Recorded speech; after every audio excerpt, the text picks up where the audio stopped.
Hey YouTube, good morning, good afternoon. This is a Cirucci team brief. There hasn't been one in a few weeks, but me and George here today. It's a limited team brief, but we're gonna go for about an hour. Um, yeah, we're just gonna go into some of the latest research that me and George have been doing. And would you like to start off today, George, or I can start if you like? Well, yes. Well, this I know we've done a few shows together with Johnny and others like Hawkeye and Doc Felipe, but this is the first time where it's just been you and me. And you and I have been communicating for probably close to a year through email and through phone calls.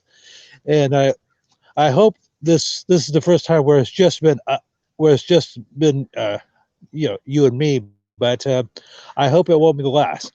Well, today As is well, I March. think our conversations I find are always very enlightening and thought provoking, and I think a lot of our research complements each other's very well, and I'm excited to do future collaborations as well. As I keep going, George. Okay, okay. Well, let's just see if we can do one, and we can go from there. Okay, couple of things. Today is Friday, March the 1st. This is significant for a number of reasons. It's St. David's Day in Wales. Wales is the country over Britain, not to do with the sea mammals. And um, and I bring that because I'm partially a Welsh descent, but who really cares? Okay, couple of things. It's been a while since we've done a regular show. We did it. Felipe and I did a show a couple of weeks ago, and there have been all sorts of things that have gone on in the world since then.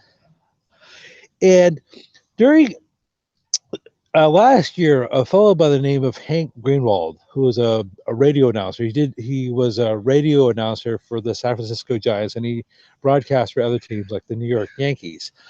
I remember listening to him as a kid back in the 1980s. Well, he, as you might glean, was of a Jewish background. However, in addition to doing broadcasts for the Giants and the Yankees, he did broadcasts for the Golden State Warriors and for the University of San Francisco Dons. And Hank had a Oh, interesting. son named Doug Greenwald, who was named Douglas MacArthur Greenwald in honor of the famous general. And of course, Eric has done a number of videos on the general. And of course, and sure enough, Doug, although he did not broadcast for the Dons, he did broadcast for the Santa Clara team, the University of Santa Clara team. So, how should I put this?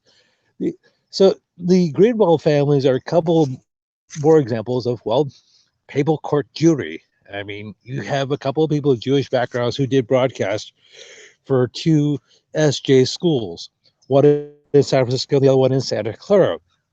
And maybe we should do a show one of these days on how many Jewish people have had to kiss the Roman ring, or how they've kissed the Roman ring No, that through. that would be a very good show. I think that show is needed, quite frankly, just with all like the disinformation out there now. There's so Well, many shows promoting this the nonsense that the Jews are controlling everything. The Zionist Jews that are plotting to take over the world, and it's essentially right out of the Jesuit propaganda out of the Civita Catholica magazine that was like pumping out anti-Semitism all the way like from its inception from 1850, all the way up to like when Hitler and Mussolini like enacted the racial laws, and like the Franco's anti-Semitism, the anti-Semitism in Pavlovic's Croatia, like most of that was influenced by the Catholic press. Hitler actually like sourced the Civita Catholica magazine, the Jesuit magazine, for like influencing his policy making on the Jewish question. David well, Kurtzer sourced that. But you're right. Then, like, what was the name of this announcer again? That's and just well, the, well, you had Hank Greenwald who just died last year, and his son Doug is still alive. okay, the And Greenwald. Doug, Yeah, I'm just because and maybe like you could do a whole show really on like how much the Jesuits control like the sports casting position, just in itself. Like just I could pull up. I did a blog post on this. Just the viewer types in Jesuits control NHL, NBA, MLB, and NFL. It's on the Rome Rules subreddit, but I just put a massive list of all these, characters that are in the sports entertainment industry, owners, coaches, but also play-by-play guys. And the list is just huge. Like just on the top of my head, like you had, you know Vin Scully, George, the guy who did the Dodgers. I think he did the Dodgers for like 66 years or something like that. Vin Scully. Vin Scully, yeah, but Vin Scully, like what he went to Jesuit Fordham Prep and Jesuit Fordham, and he did all the broadcasting at Fordham Prep and Fordham, and like he wrote for the Fordham like newspaper. So he was fully like he was as involved at Jesuit Fordham as you could be in the Jesuit community, and like he did this. I think he was like 66 or 67 years. He was the play-by-play guy of the Dodgers. And just this, Well, that's just one example. Again, you could do like a whole show on this, but just another big one. The guy who does the NBA play-by-plays, his name is Michael Breen. I wonder now, just after reading on Joseph Ignatius Breen, if this Mike Breen is related to Joe Breen. But because Mike Breen went to Fordham, and he does the NBA Finals play-by-play. I think he's done it the last, like 7 or 8 years. It's been Mike Breen on ESPN doing it every single year, and he went to Fordham. But all the key positions, like in the broadcasting industry, like on that post, like I found like 13 or 14 separate teams, play-by-play guys who were Jesuit trained, all the sports leagues. Okay, I mentioned that Hay Greenwald, among other things, he did broadcast for the Golden State Warriors, and they, as I've said, they've been in the NBA playoffs last 4 years and have won it 3 times. And just as a reminder, I mentioned this last year. The general manager for the Golden State Warriors is Bob Meyer, Robert Meyer, and he went to law school at Loyola Marymount. So you just was it Rob Meyer or Bob Meyer? Well, Robert Meyer, but he goes by Bob, I believe. So I guess the Jesuits say, you know what, we want in a certain sport, we want a team to be dominant in a decade. For example, back in the 1990s, you had the Chicago Bulls, who are winning everything. In the 80s, you had the LA Lakers, things like that. Oh no, the Bulls, Michael Jordan has been like kind of deified, in the sports community, and Michael Jordan actually, financed a Catholic school in Chicago, like out of his own pocket. And I'm pretty sure, and this is a fact. Michael Jordan sent both of his sons. One of them's Marcus Jordan, and I forget the other son's name. But both of Michael Jordan's 2 sons went to Loyola Academy. That's telling right there. And and Michael Jordan, he's kind of like a lot. I've seen like a lot of in the Black community, a lot of people are frustrated that Michael Jordan doesn't really do anything for the average, the average African American. He's a billionaire now. He owns the Charlotte Hornets as well, and he's part of that caviar aristocratic club. But the Black Boule, that's the club he's part of. But I thought it was interesting, Jordan actually he financed the Catholic Church from his own money, from out of his own pocket, and his sons went to Loyola Academy. Well, it's interesting. This came up a couple weeks ago. Robert Kraft, the owner of the New England Patriots, he got busted, I guess, for going to a massage parlor or something like that. And I know, Eric, you've done a video specifically, or you actually spoke in one of your videos about Kraft, even though he's Jewish, which is good because that gives Rome plenty of plausible deniability, because they can deduce him and say, see, it's the Jews who run everything. Of course, you have Robert Kraft. But he made you said he's made donations to certain Catholic schools. Yeah, actually, that I sourced that, and I mentioned Kraft in the big write-up I did. Yeah, Kraft donated to Boston College and Holy Cross, which are 2 Jesuit schools. And I think it was Philippe who mentioned this to me. But Bill Belichick's daughter, the coach of the Patriots, goes to Holy Cross as well, the Jesuit school. Mhm. But Well, it's big. I keep going on Kraft, but like I've seen shows promote this. Like shows point out Robert Kraft and be like, "Oh, look, like this Jewish owner in the NFL is proof that like the Jews are controlling the NFL." And they don't talk about how like the two of the last three commissioners of the NFL, like Pete Rozelle, he was commissioner from 1963 to like 1989, and then Paul Tagliabue. Pete Rozelle was one of the commissioners. He went to the Jesuit University of San Francisco. And Paul Tagliabue, the commissioner after Rozelle, went to Georgetown and was actually at one point the chairman of the board of directors at the Jesuit school. Like that's a very prominent like position, to be the chairman of Georgetown University, like the most powerful like intelligence center, like in the world. Like probably after like the Gregorian Center and like the Jesu Temple in Rome. But like that's two of the last three commissioners of the NFL. And let alone one of the founders of the NFL, George Halas, like was as Catholic as you can get. Well, and his son I read George Halas Jr., who then went on to own the Chicago Bears after George Halas Sr.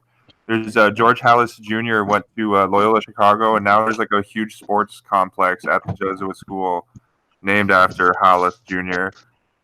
And the award for winning the NFC Championship is called, I think, the George Halas Championship, or like the George Halas Trophy. And you can even see like it's so obvious this with the NFL, like the Hail Mary pass. Like a Hail Mary is one of like the oldest Catholic prayers. Like it was a Knight of Columbus, Roger Staubach, who quarterbacked for the Cowboys, who actually coined the term Hail Mary. But like that's not a coincidence, that if they use the Hail Mary, like how more obvious could it get that like this is just blatant, Catholic worship? And let alone, the trophies, the Vince Lombardi trophy, and Vince Lombardi went to Jesuit Fordham and was going to become a seminarian. At one point, and there's a Knights of Columbus lodge named after Vince Lombardi in New Jersey. That's even sourced. Type in Knights of Columbus, and if the viewer wants to see that, type in Knights of Columbus in sports on Wikipedia, and a whole list will come up. That's where I found out that Babe Ruth was a Knight of Columbus, was from that list. The NFL is just so overtly Catholic controlled. Like the Steeler family has been owned by the Rooney, or the Pittsburgh Steeler organization has been owned by the Rooney family for like 60, 70 years. All the Rooneys are devout Catholics.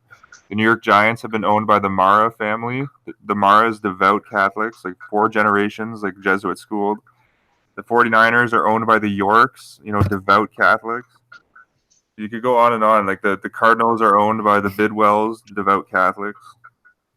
Like their influence is all over the NFL. Like recently, Tom Benson, the guy he died I think this year, the guy who recently owned the Saints, was knighted as like a pro ecclesia pontifica, which is like the highest award that a layman can receive in the Catholic Church. Well, Here's the owner. Well, speaking of George Halas, I believe the original name for Soldier Field in Chicago was going to be Soldiers of Christ Field. But I guess that they put the kibosh on that literally at the last minute, because that would have been a little bit too obvious. Yeah, especially if they had the Eucharistic Congress there, so that would have been like over the top, like in your face.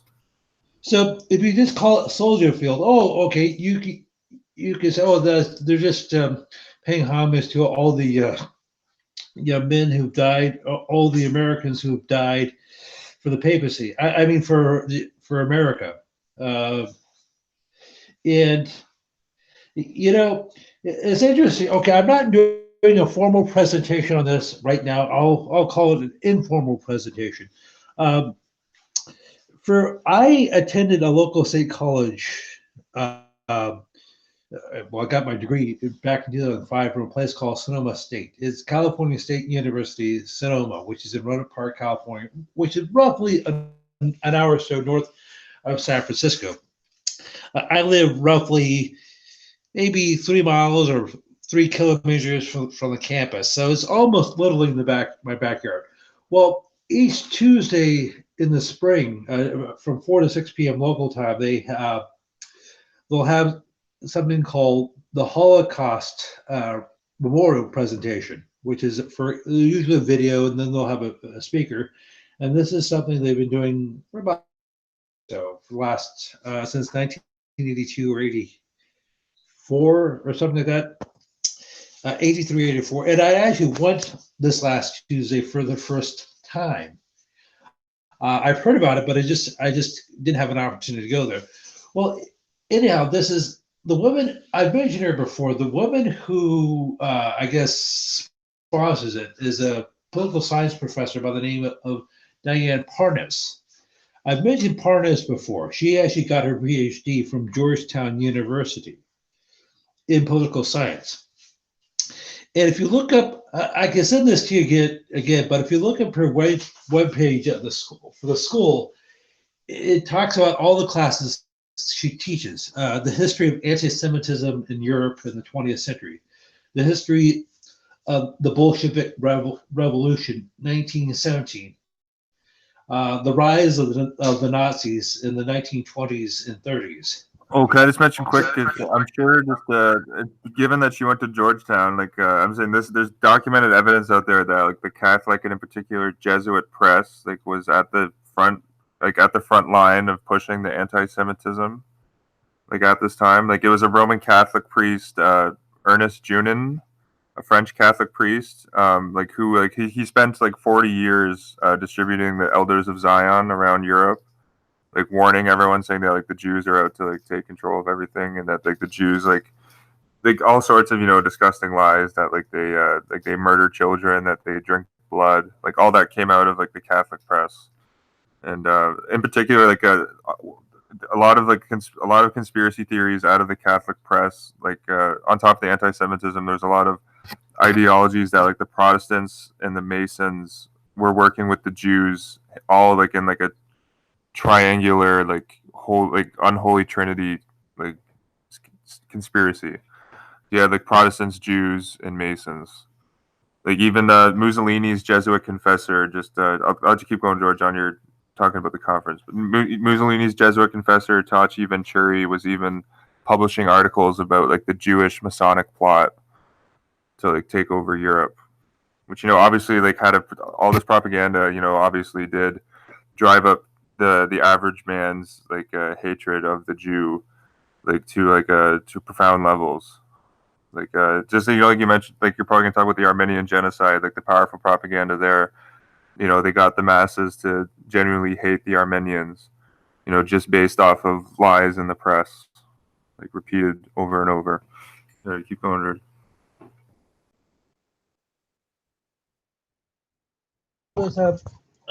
Okay.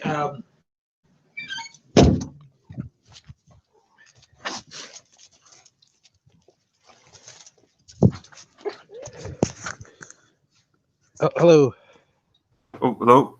Yeah, sorry. I just and enjoy. I'm pretty sure. I think you've mentioned to me before how this professor like kind of dodges like the Catholic, the Vatican's role in like all these massacres. Well, okay. Hello. Hello, I hear you. Okay, sorry, I had to unmute myself. Okay, I think combining some conversations. Now, I graduated from Sonoma State in 2005, so I attended there for 2 years, 2003 to 2005, and I had not taken a red pill then. However, I remember reading around that time, just before I started attending there, Charles Schonecke's book, 50 Years in the Church of Rome. And according to Schonecke, the Jesuits were basically behind the assassination of Abraham Lincoln for a number of reasons. One was personal, because Lincoln had defended Schonecke in a trial in the 1850s where he was accused of rape. And anyhow, I mentioned this to one of my professors at Sonoma State. It wasn't Parnas, because I've never actually met her. And I said, "Hey, Prof, I recently read the Schonecke book, and according to him, according to Shawnee, the Jesuits were responsible for the death of Abraham Lincoln. And admittedly, the professor laughed and he said, "That's ridiculous. The Jesuits aren't assassins. They're educators. They don't go around killing people." And of course, that was, I mean, that's just purely Protestant anti-Catholic propaganda. I was saying, like, it I mean, sounds like the typical Catholic apologist, deflection. Like, oh, like that's ridiculous. The Jesuits, like, come on, like they're old priests, like they're old men in in robes. What are you talking about? and Let alone that, like, they refer to themselves, as like the company or and like the military, like they by definition, by their own constitutions, they admit that they're a military order, like they're not a religious order. And let alone obviously the apologists, don't expose like what's said in their oaths that are validated. Like the oath that's in Burke McCarty's book. You're mentioning this. This is a good source. I'll link it in the chat later on. Just Burke McCarty wrote a book, The Suppressed Truth About the Assassination of Abraham Lincoln, but he reprints like the oath that the fourth degree Jesuit takes. And that's the oath. It says like you will be a Protestant among Protestants. You'll be a Jew or you'll descend as low to be a Jew amongst Jews. You'll be a reformer against reformers. And it says like you will kill any man, woman, or child regardless of rank, if given permission, if given order to do so, etc. All that that whole vile oath, is in the Library of Congress. That oath that's in Burke McCarty's book. And it's literally like I'm sure you've seen it. Like even in the dictionaries, like Webster's 1828 dictionary, the word Jesuit means to be deceptive.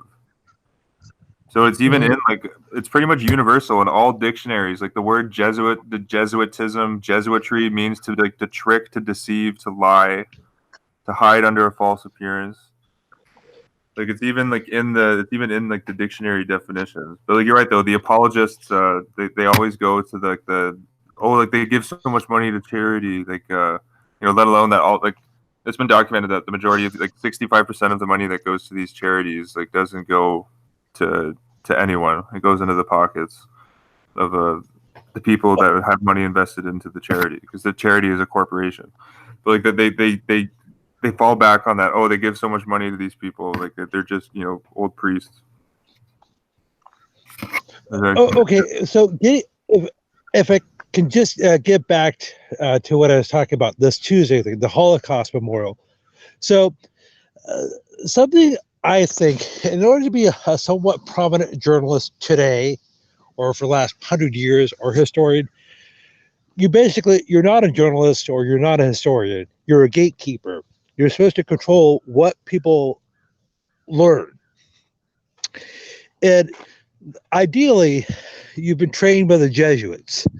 You've gone to a place like Georgetown or Fordham or someplace like that, or you're Catholic, or if you don't, you send your kids to a place like that, or to one of their prep schools, or something, or you're part of a secret society. Well, I agree. And Peter J. Doiswick, in his book Catholic Victory in 1960, he said that Catholic and in particular Jesuit-educated professors at secular schools act as a covert intelligence operation. And they do. And you're right though. This lady, what was the name of this professor again? I believe Parnas, Diane Parnas. Diane Parnas, yeah. So this Jesuit trained at Georgetown, Diane Parnas, she's a gatekeeper, and I think that doubtlessly if she's taken the lead charge and leading these Holocaust conferences, it'll be all to steer away from the Vatican's involvement in creating the Holocaust and allowing the ideologies of anti-Semitism to be published through their official publishing houses and newspapers. She won't go into that. And actually, while you were talking just a bit earlier, I in the description, in the live chat, I posted a link to David Kurtzer's book, The Popes Against the Jews. The subtitle is "The Vatican's Role in the Creation of Anti-Semitism." So, it's irrefutable evidence. That most of the book is from the archives. Like the Vatican hasn't they've only released a certain amount of archives. Like for example, like the Holocaust archives at the Vatican remain closed because of how explosive the material would be if that material came out. The Kurtzer had some access to like the archives of the Jesuit magazine, and like he shows like without a doubt that the Vatican was directly responsible for creating anti-Semitism. I just imagine this professor you mentioned like will be aware of Kurtzer's books and other books like that, and she'll be purposely like steering away from scholarly books that show the Vatican's role in creating anti-Semitism. Okay, this may sound Eric. This may sound comical, but as I said, my undergrad degree was in history, and Parnas is a political science professor. And as I said, she got her doctorate from Georgetown. Now, so political science and history are considered to be part of the School of Social Sciences. And what the chairwoman of the history department at Sonoma State is Kathleen Noonan. I know I've mentioned this before.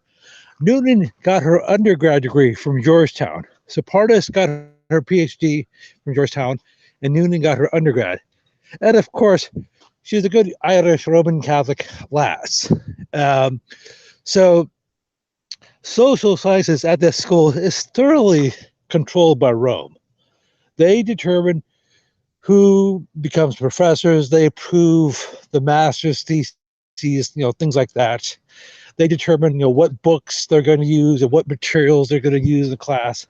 So it's just like, George, I just found out recently, the author Paul Blanchard, who he wrote like 5 or 6 books criticizing the Vatican. He wrote for The Nation magazine. So, on behalf of the Catholic hierarchy and Catholic university professors in the 50s, like Paul Blanchard's books got banned from like obviously Catholic universities, but public universities as well. Okay, you had public universities actually banning, like Paul Blanchard, who was like a secular humanist, on like the pressure from the Catholic Church, because Blanchard, criticized the Catholic Church. That's just a great example of how the Catholic influence at the secular schools like is real. And for example, like why is Janet Napolitano the head of the University of California system? Like she's Jesuit trained, former head of Department of Homeland Security, governor of Arizona. She actually admitted that there was $175 million missing from the University of California system's like budget. And like I've went through their financial report. Like there's this is just an interesting side fact. Like there's over like $80 billion in the University of California financial report as of like 2017. Like they get like $3 billion from the U.S. Treasury, for example. So these schools are money-making machines. They're not out, to truly educate the people, on top of indoctrinate, or to gatekeep the Roman Catholic Church's role, in like creating like their role in history, like all their crimes throughout history, and then their role in creating like the chaos and the tension throughout the world. Like they're also out to make as much money off you as possible. And that's why that could be a whole another show in itself. But like that's why tuition rates just in the United States keep going up and up and up and up. And there doesn't seem to be an end in sight. And of course you have this is something we talked about in the show last year. You had Donald Rumsfeld, who was the so-called Secretary of Defense under George W. Bush, who made a similar statement about all the money that had disappeared from the Pentagon just prior to 9/11. I mean, the day before, September the 10th, and something like, was it $2 trillion had disappeared from the defense budget? And Rumsfeld was testifying before Congress, and he said, well, I don't know what happened to it. It must have just disappeared. Like, did somebody write him a check and he lost it or something? Yeah, that was incredible. That was an amazing admission. Just just right around that time, just another Rumsfeld went to Georgetown. Just another connection to Georgetown right at this time was the head of Saudi Arabia's intelligence agency. The Saudi Arabia and the United States have been working together, since like post World War II, in particular the CIA, like the covert branch of the United States government. But I think his name is Prince Al Cirucci if you type in it's a hard name to pronounce. Type in head of Saudi Arabia's intelligence 2000. This guy went to Georgetown where he was classmates with Bill Clinton, and he retired 10 days before 9/11, kind of out of the blue. And that's just another just kind of fishy, connection to Georgetown, like Rumsfeld announcing like a day before 9/11 that there's $1 trillion missing. And like we wonder like where is that $1 trillion going? Like it's going to companies like Boston Dynamics, for example, that are like developing these like literally like killer robot machines. That's not an overhyped statement. Look at some of the research Boston Dynamics is doing. Like for example, that's just one like company that's doing research for the military. And like who like literally like for I'm sure like this is famous now. Do you remember the clip from the church what was this? Yeah, the church committee hearings, 1976. William Colby testified. He was the first guy to testify, but he actually pulled out like a dart gun that the CIA had in 1975. That could actually inject someone with like cancer from a distance without the person knowing that they've even been injected. That was like 40 years ago now. So who knows all this crazy, the US military budget runs into what, like, $20 billion, I want to say, at least probably more than that. It was Ronald Reagan like quadrupled the military spending while he was president. Like the military spending, is out of control at this point. So like who knows, like all this, there's trillions of dollars, that are being funded into these military projects that we have no idea about. Like the United States, for example, they have military bases in like 110 countries all over the world. For example, like who knows all these, like stash sites that they have. Like for example, like we have like there's trillions of dollars missing. All this money is being funded to our demise as well. Well, okay. Well, just getting back to what I did on Tuesday at this Holocaust presentation, and you covered this already. We were talking about this was I was watching a presentation on the Armenian genocide of about 100 years ago, the 19-teens, and okay, the Armenians live in what is now Turkey and parts of Russia. It was a republic of Russia. And for the most part, they're Eastern Orthodox. And between 1915 and 1922, something like, now these are just approximations, roughly 1.5 million out of 2 million Armenians that are living in Turkey were killed. They were shot, hanged, they died of diseases, exposure, hypothermia, heat exhaustion, you name it. And even though the Turks, who for the most part are Muslim, and you're talking usually Sunni, and the Armenians had got along for the most part for centuries. They lived next to each other, they worked together, their kids went to school together, they played together, things like that. But at the beginning of the 20th century, like around 1905 or thereabouts, there's a new regime that took over in the Ottoman Turk Empire. They're commonly known as the Young Turks, not to be confused with the podcast, the Turks. Their names are Jamal, and I forgot the other, and I'm not doing a formal presentation. So I guess what most like now, if you look at pictures of them, they're all wearing fezzes. So you can tell they're Freemasons, high-level Freemasons, and they're wearing the fezzes have the moon and crescent and the scimitar. So I'm not sure how Freemasonry works in Islam, but it's similar to how it exists in all other forms, particularly apostate Protestantism. Well, so just quickly, like the Shriner Masonic rite is like openly Muslim. So keep going, George.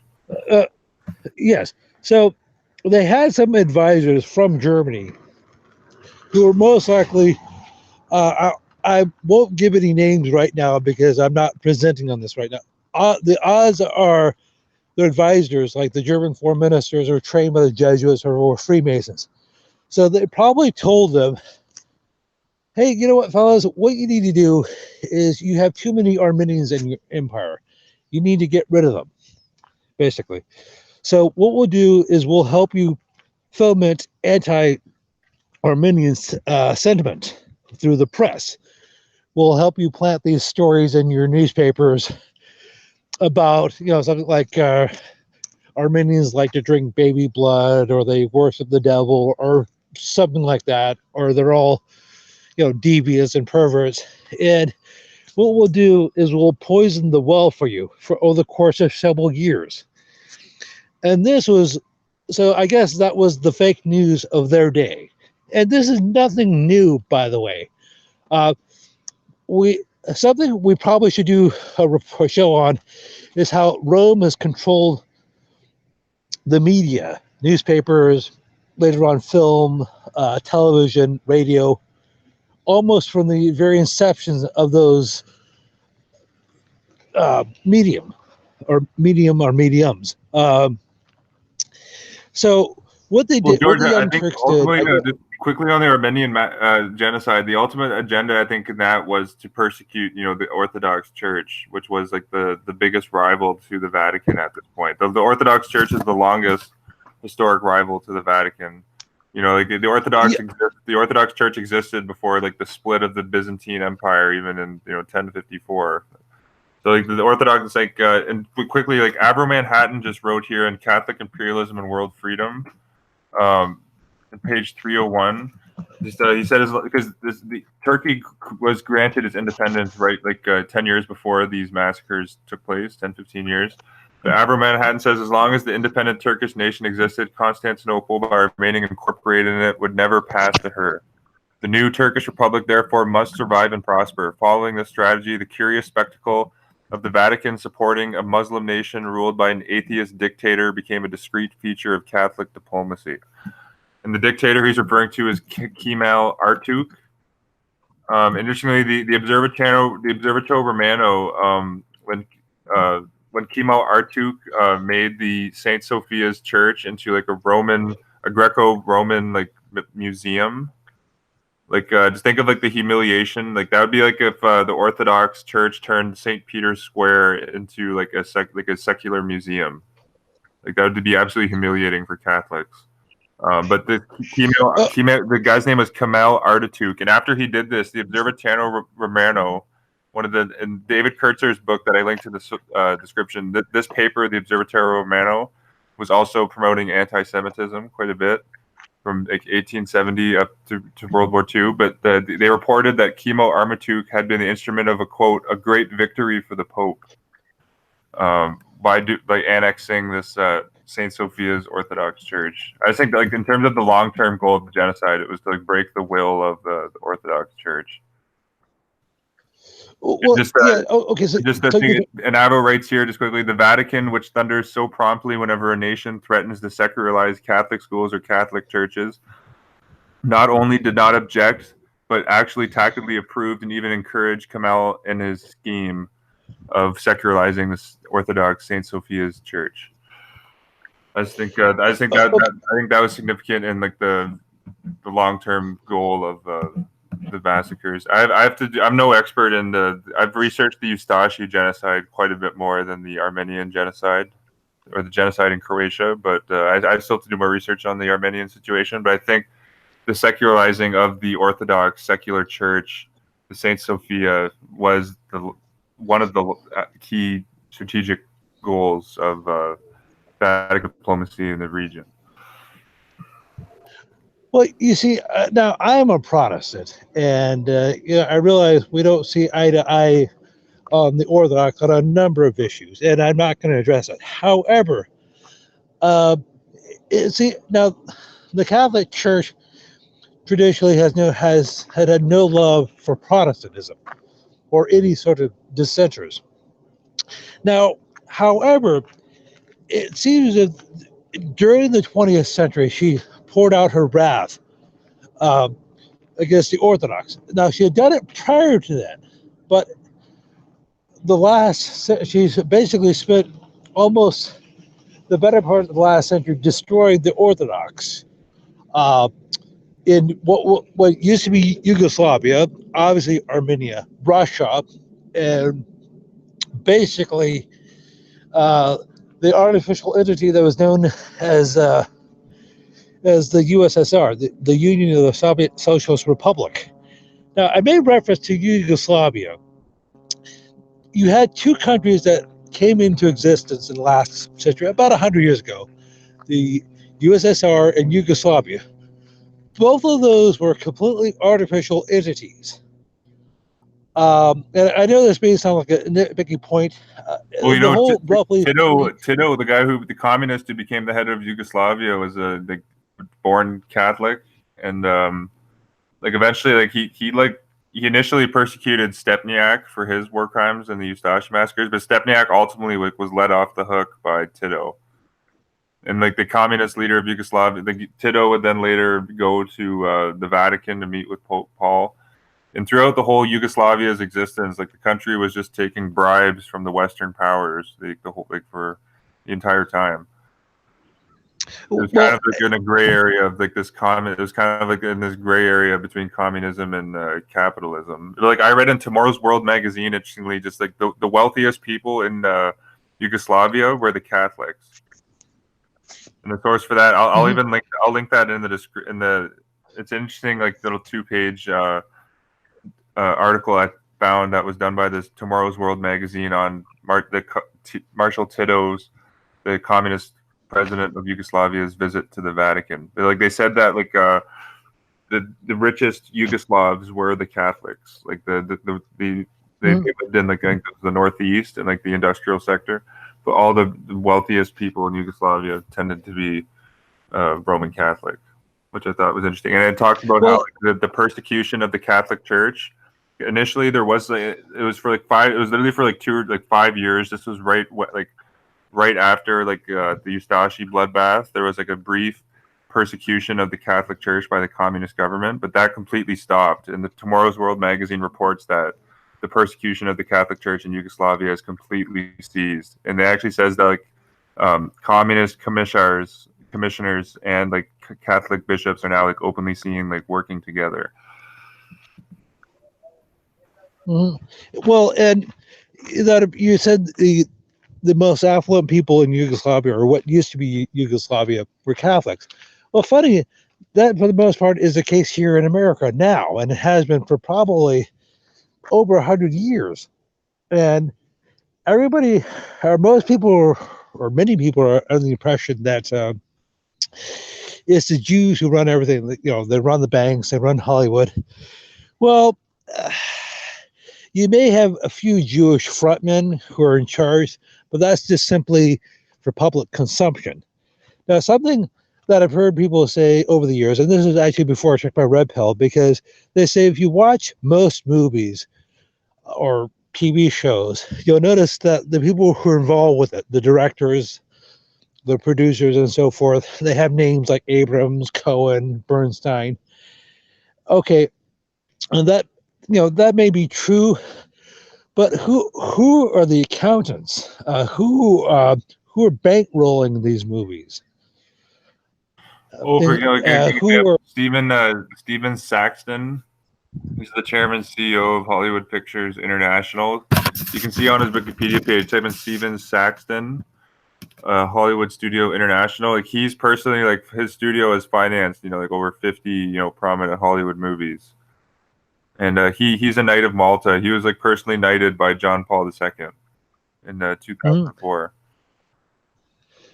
Okay, and well, anyhow, it's so here in America. I mean, you had just quickly on the wealth. You're absolutely right though. The richest Americans have predominantly been the wealth in America has been in the particularly Catholic class, but the Irish Catholic class has had tremendous wealth. The Nicholas Frederick Brady family, the Thomas Fortune Ryans, the McCormick Empire, the Luce. The Luces weren't Catholics. The Murray families, Thomas E. Murray, the electric wizard who kind of engineered the idea of an electrical power plant. He was a billionaire at his time. He was made a Knight of Malta and a Knight of St. Gregory after he engineered the mortar shell. that gave him, that the mortar shell was then used in World War One, like in the bloodbath that became World War One. We all know what happened. But Thomas Murray was like, I want to say like he was like richer than John D. Rockefeller. Like I've seen sources that like Roman Catholic Edward Doheny at his prime, the papal knight of he was a papal knight of the Holy Sepulchre. But he was richer than John D. Rockefeller at his height, and like Ed Doheny had his own private army in Mexico, like on contract for.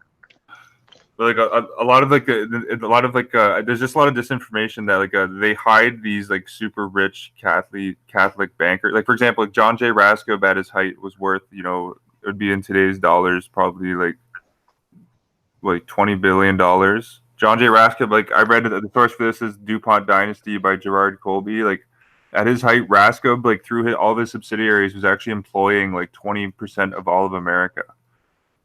He was a devout Catholic, Knight of Malta, Knight of St. Gregory the Great. But like a lot of the shows, like they'll just prop up, like Rockefeller, Rothschild, even like DuPont, or like in Canada, the Bronfmans. Like they prop up all these Jewish financiers, but hide like this tremendous Catholic wealth that has been present. Even like it's been here since the foundation of America. Like Charles Carroll, Jesuit trained at the College of the St. Omers, like one of the two Catholic signees on the Declaration of Independence with Thomas Fitzsimmons. Charles Carroll was the richest man in America. Like I've read a quote from John Adams actually saying that Charles Carroll was the richest man in America. That was quoted in like the life of Charles Carroll of Carrollton, for example. And like Charles Carroll like financed, like the American Revolutionary Army with the Catholic Gardaquis banking house of Spain. And like the first mayor of Washington, D.C., Robert Brent, was like the nephew of the Jesuit priest John Carroll, who founded Georgetown. And like Robert Brent then became like the president of the Patriot Savings Bank. So I assume he was a millionaire as well. The Carrolls were slave owners, all the Carroll families. So like, they had tremendous wealth through the slave trade as well. But those are just some examples. Like the wealth, the real wealth in America resides in the Catholic families. Yeah, yes. Even like families like the Rockefellers, like they open like the Protestant bankers, like the Rockefellers and the Harrimans, like they're working, with the Catholic Church at the end of the day. They might not be openly Catholic, but like I've seen sources that like Rockefeller was, he attended the dinner of the 9 angels in New York City that was being hosted by Jesuit Augustine Bay, S.J. Nelson Rockefeller is the guy who got Rockefeller into politics was Malcolm Wilson, the devout Catholic Jesuit trained lieutenant governor. Like he was Nelson Rockefeller's lieutenant governor. But it was actually the Jesuit trained Malcolm Wilson who got Nelson Rockefeller into politics. And Malcolm Wilson was then like on the board of the Pro Dio subsidiary in the United States. So these Protestant bankers like the Rockefellers do have power, but like ultimately like they're working underneath the Vatican. And that's what the disinformation never said. Well, you see, it is almost impossible nowadays, and probably going back for decades, to be an outward Protestant in America and have any real power. You have to do so under the leash of Rome. Well, for example, like a thing of Billy Graham. Just quickly, do you think Billy Graham would have had all this power if he was, like a Martin Luther type of Protestant? It's laughable to think that. But, like obviously, Billy Graham had so much power because he was so cozy with the Vatican. For example, I sent you something a few days ago on Elizabeth Warren, who was a senator from Massachusetts. Now, and she's considered to be a possible presidential candidate for the Democrats next year. Well, she is supposed to be a Methodist, like Hillary Clinton, like George W. Bush and Laura Bush. So there again, that means you can go to some Protestant church, Methodist, Baptist, Presbyterian, whatever, and Rome doesn't care, just so long as you end up doing her bidding. So case in point, Warren was a hardcore leftist. She checks off all the boxes. She's anti-gun, she's pro-abortion, pro-homosexual, you name it. Well, I guess last year she spoke at Boston College because that's in her Yeah, neck I of the saw woods. that. I saw that. Yeah, she was talking to there were Jesuits in attendance too at her presentation. That was cited. So you have to. Okay, so you're allowed to go to you are allowed to go to your so-called Protestant church, just so long as you don't engage in any Protestant preaching. Well, it's Now, amazing. Like you I mentioned, like realize, George. You just mentioned like George Bush identified himself as a Methodist, right? But like he said he saw God in the eyes of the Pope with an interview on April 11th, 2008 with the reporter Raymond Arroyo. So like how Methodist is he, if he's saying that he sees God in the eyes of the Pope? That's like I think that's as much powerful proof as it can get that these like the non-Catholic Christians in or the non-Catholics in the oh, United States my government bike. are subservient to Hey, Rome. hey. Oh, okay.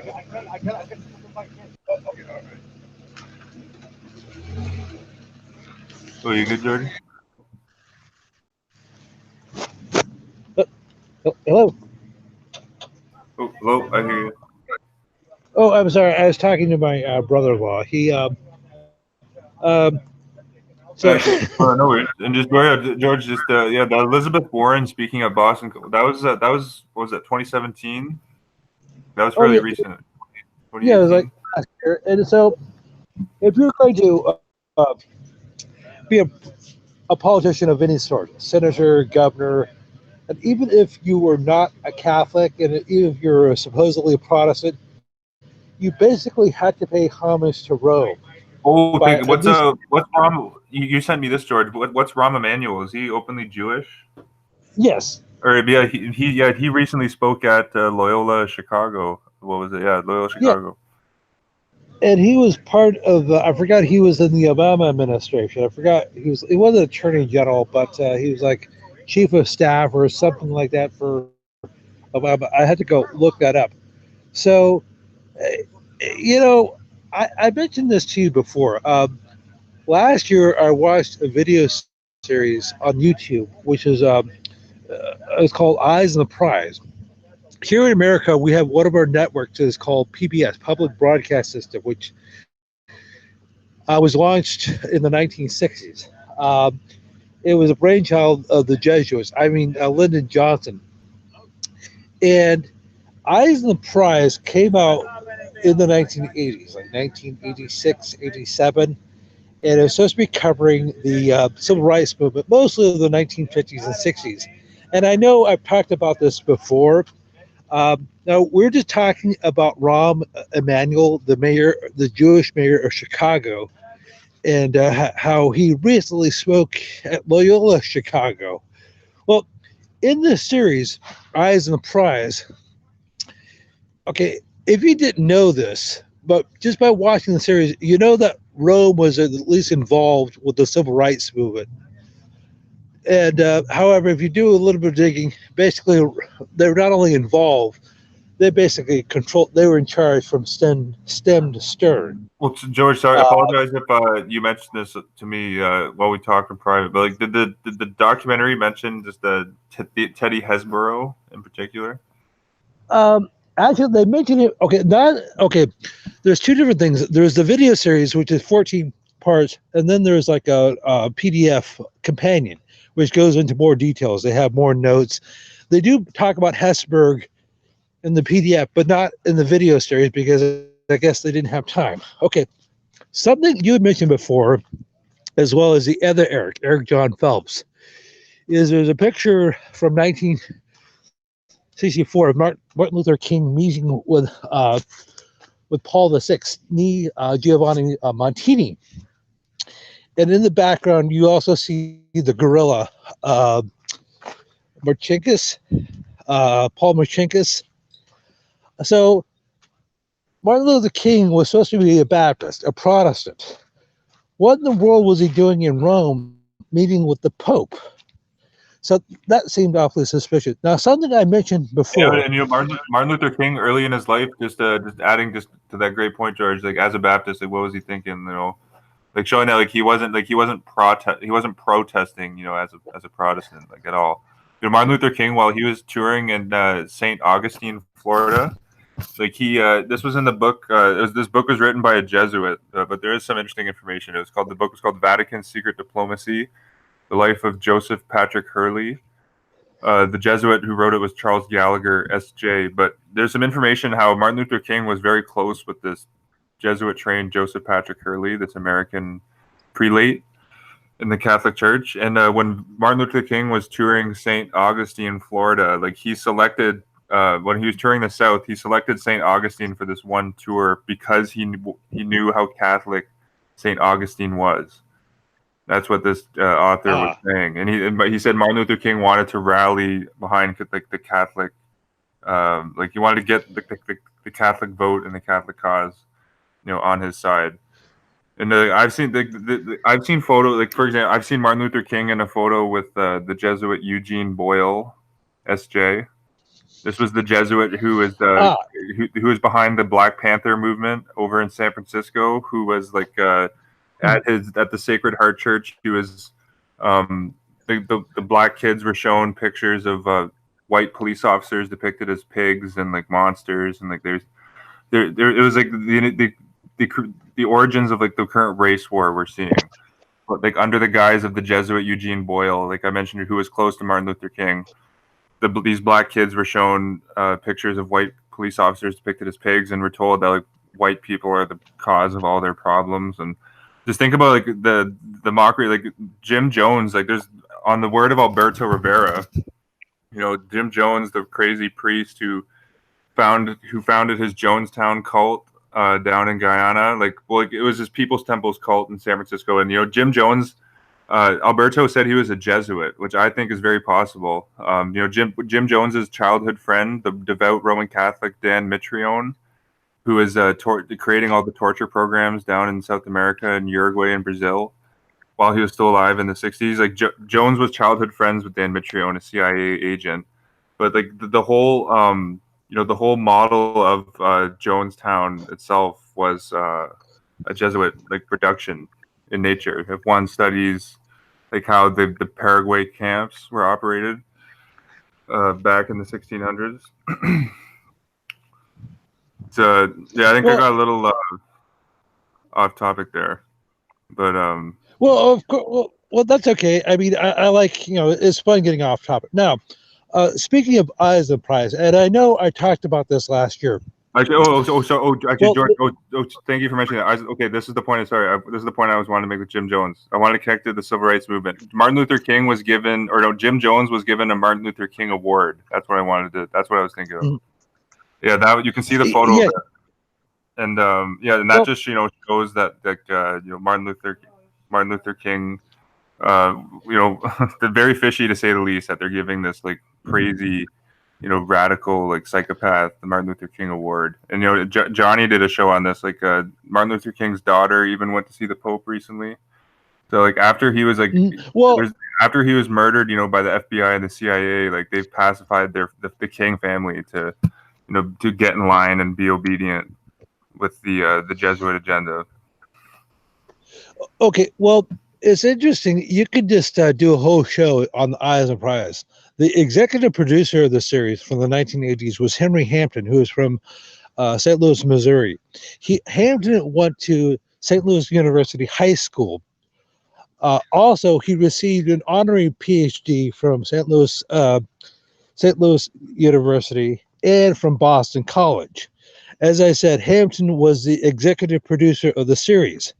Of course, we were talking earlier. We were talking about George, that shows right there that it's a propaganda film. To be connected to 3 Jesuit universities like Hampton is, or 3 Jesuit schools. Yes, I think that just on the surface shows that this is disinformation. So keep going.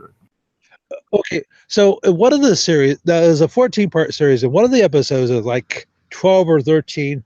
They showed an interview with Ed Marciniak. Marciniak died in 2004 at the age of 86. And I found this. I tried to do a Wikipedia search on him, on Edward Marciniak, but I couldn't find anything. However, I was able to find his obituary, I believe, in the Chicago Tribune. And I guess the last post that Marciniak had was he was the president of the Loyola Institute in Chicago. That basically should tell you everything you need to know about him. However, in the 1960s, Marciniak was on the Dick Daley, the Mayor Richard Daley, I guess, committee on race relations. Oh, Richard Daley was known So as like the powerhouse of Chicago, I think. yes, Devout Catholic, went to mass every day. well, yes, he was known as. Don't mean to be crude. He was known as Big Dick. Then his son Little Dick took over later on. And of course, I believe there's another Daley who's running for mayor, or is going to be William Daley. Yeah, actually, yeah. This Daley, let me pull that up. Yeah, this Daley was in Obama's administration. This Daley is Jesuit trained and was in Obama and Clinton's administration. I think William Daley. Let me see here.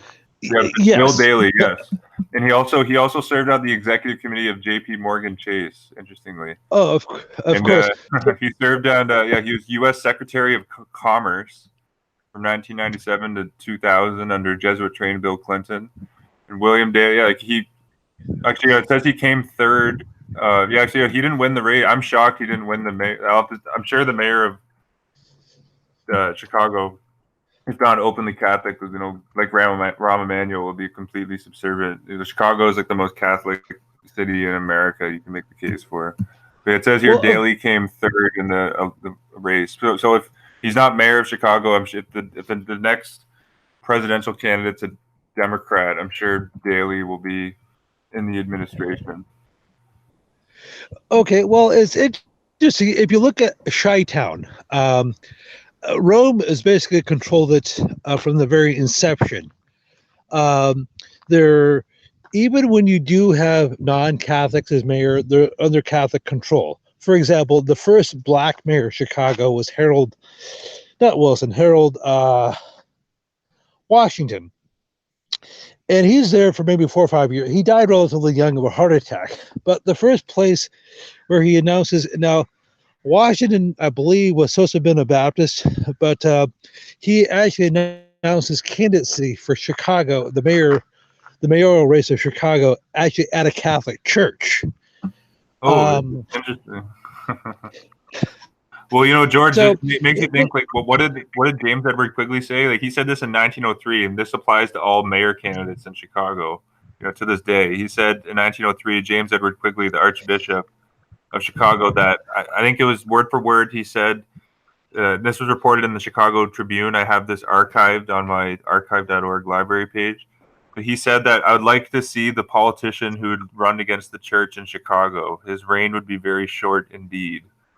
Mm-hmm. And like that should tell you that that was a threat like over 100 years ago to all local politicians in Chicago to get in line. And like, you've seen like that those words have played out, to this day. Mm-hmm. Like you've seen like even like the non-Catholic, politicians. Like what was the first name of this black mayor? His last name was Washington. Harold Washington. Harold Washington, yes, he announces his candidacy in the Catholic Church. I just don't think that's not a coincidence. So he obviously had the backing of the hierarchy there in Chicago. Yeah, and of course, there's like boy. I should look this up. This is bad, sloppy research on my part. But there was like a fairly prominent black Baptist minister in Chicago. I wish I could. I sent something on Johnny. I'm drawing a blank, and I'm not talking about Jesse Jackson. I know Jim Jones was influenced by this black preacher named Father Divine. I don't know if he was out of Chicago. He might have been Philadelphia, but he was this kind of big time. I think he was like an evangelical Christian preacher that had a massive cult-like following. Okay, no. I'll look that. I'm pretty sure it might have been Philadelphia, but his name was Father Divine. I think it was Alberto Rivera was the source that I found for this. He said that Jim Jones was influenced by Father Divine.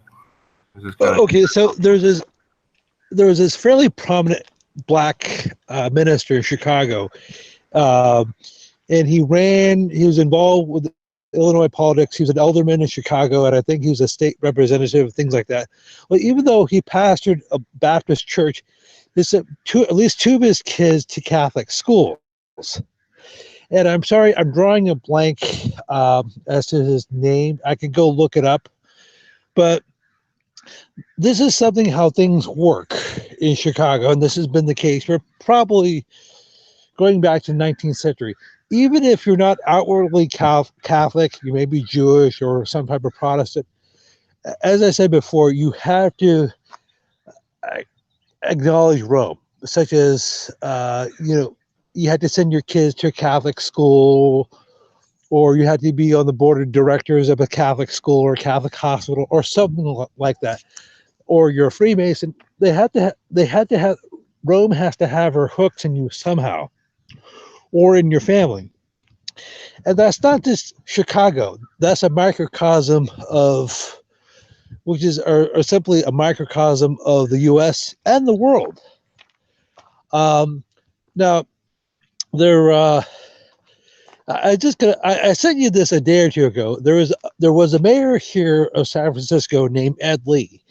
He supposedly died back in December 2017, so just over a year ago, of a heart attack. And he was only like maybe 64, 65, relatively young. And I looked into his background. I believe he was nominally Buddhist, and his education was purely secular. And so when he died, as I said, I couldn't find anything overtly suspicious on him. Now, I mentioned this before. The sports team at the University of San Francisco are the Dons. They have a prominent basketball and baseball teams, and I'm sure other sports as well, but specifically the basketball team. And I just found this out a few days ago, and I was doing a search on Lee.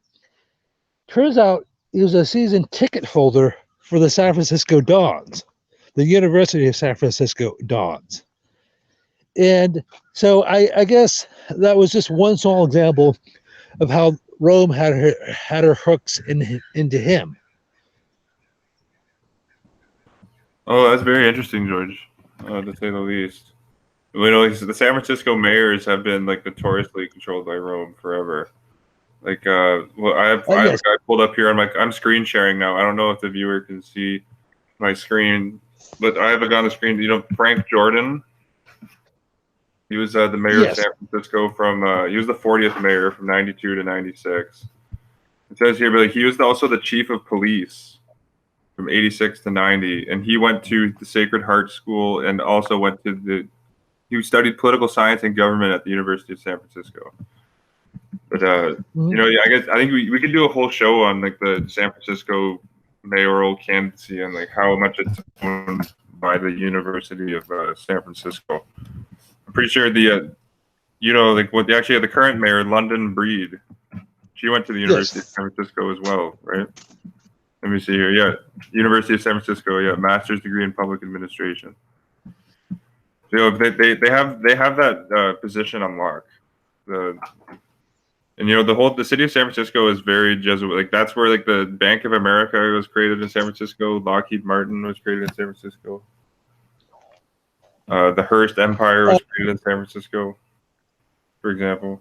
Oh, well, also you have other things. The first meeting of the UN was actually in San Francisco in 1945. Oh wow! As a matter of fact, no, great. The original location there was. As a matter of fact, they had their first meeting there, and they were going to locate there, but I guess there was some cheaper land available in New York, so that's why it ended up there. Also, you've had a strong military presence in San Francisco and the Bay Area going back 150 years. The U.S. Air Force Academy, which is in Colorado Springs, was also going to be just north of San Francisco. Henry Hap Arnold, who was a general in the Army Air Corps, lived in the town of Sonoma, which is, as I said, just about an hour or so north of San Francisco.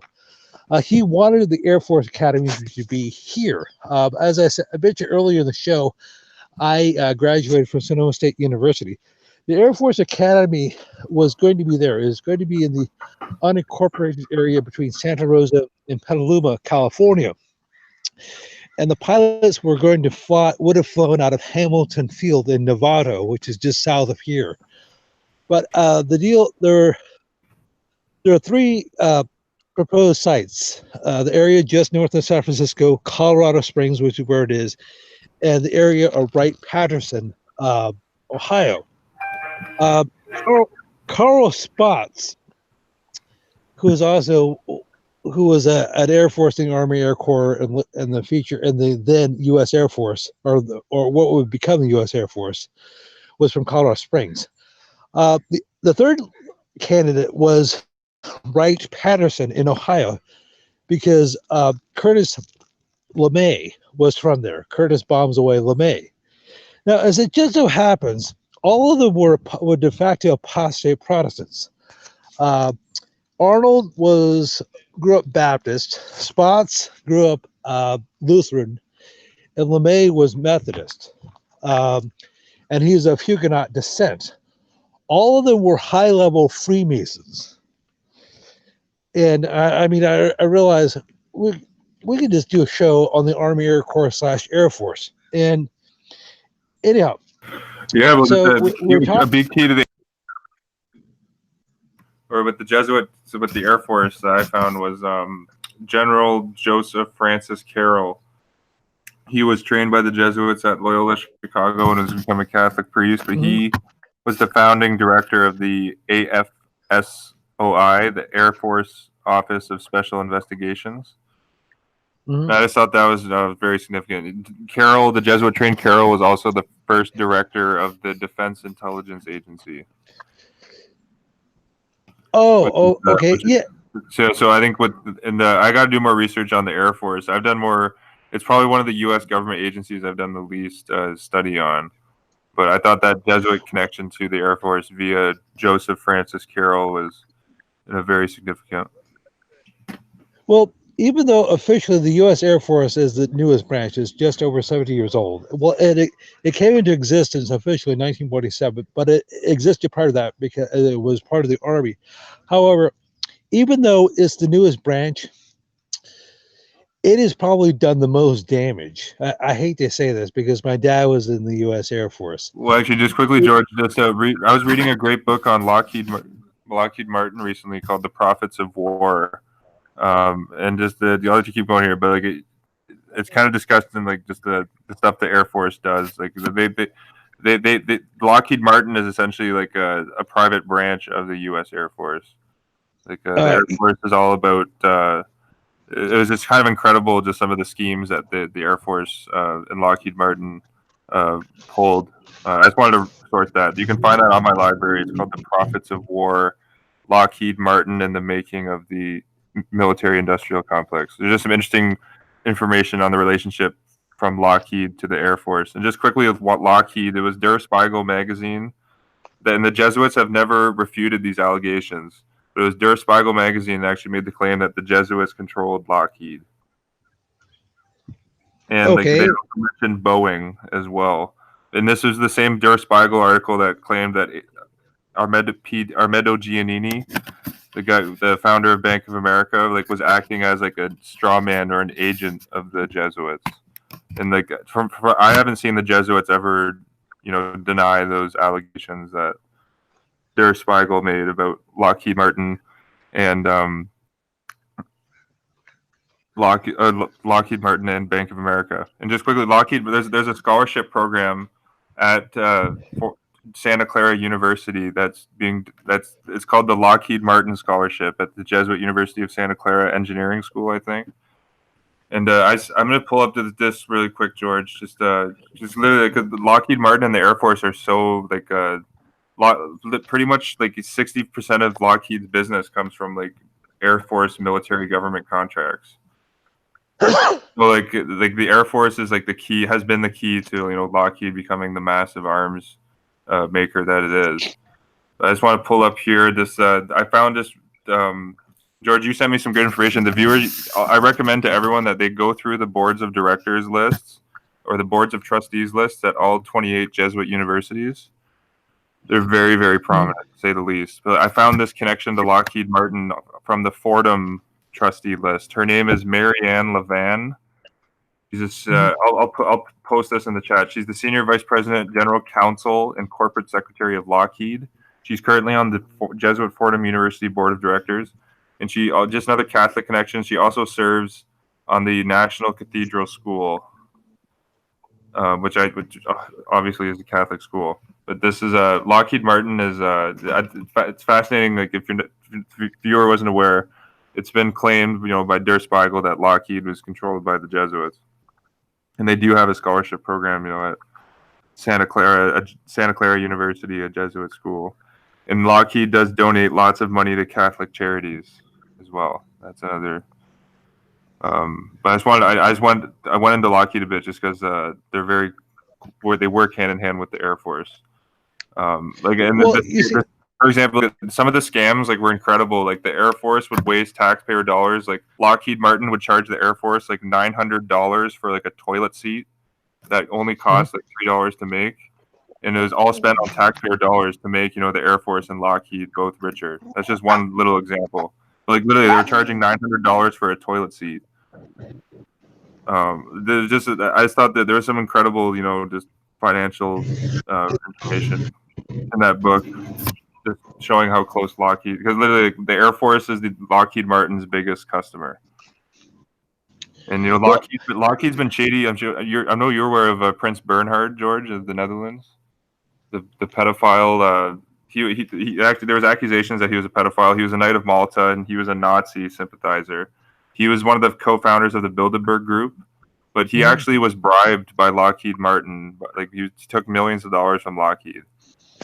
And there was actually a Senate investigations hearing that was done in the United States and the Netherlands, and a lot of evidence came out. But given that he was a Knight of Malta, he was above the law in a sense, and he obviously didn't there was no repercussions for him taking the bribes. That being Prince Bernhard from Lockheed. Well, as I said, my dad was in the Air Force, and I just want to talk about perception here. In the United States, there's a hierarchy of military services.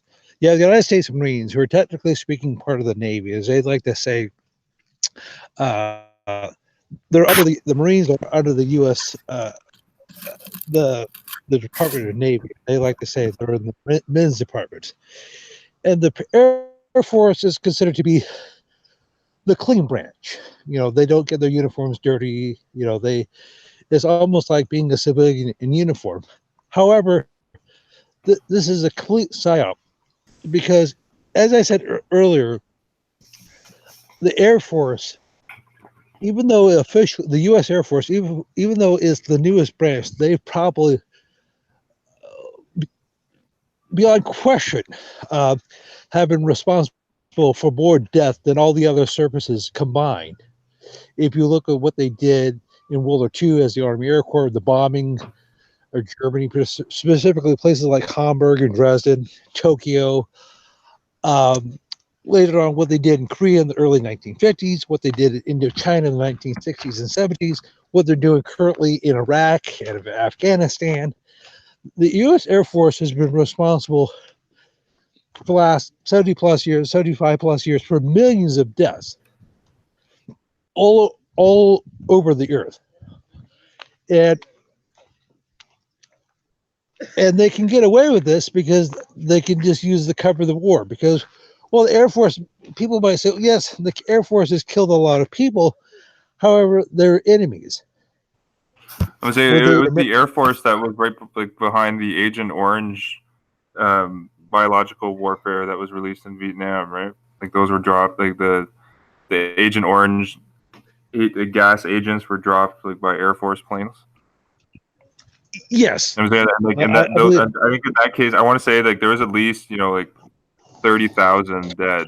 That's probably a low number. Many people got cancer and lifelong illnesses as a result of the U.S. Air Force's biological warfare programs, and Monsanto in particular, in that case with the Agent Orange, was working with the Air Force. But you're right though. Like the Air Force does have a lot of deaths on their on their hands, and like it was the U.S. Air Force. Like I think we talked about on previous shows, like the selective targeting of the IG Farben building over in Yes. Frankfurt.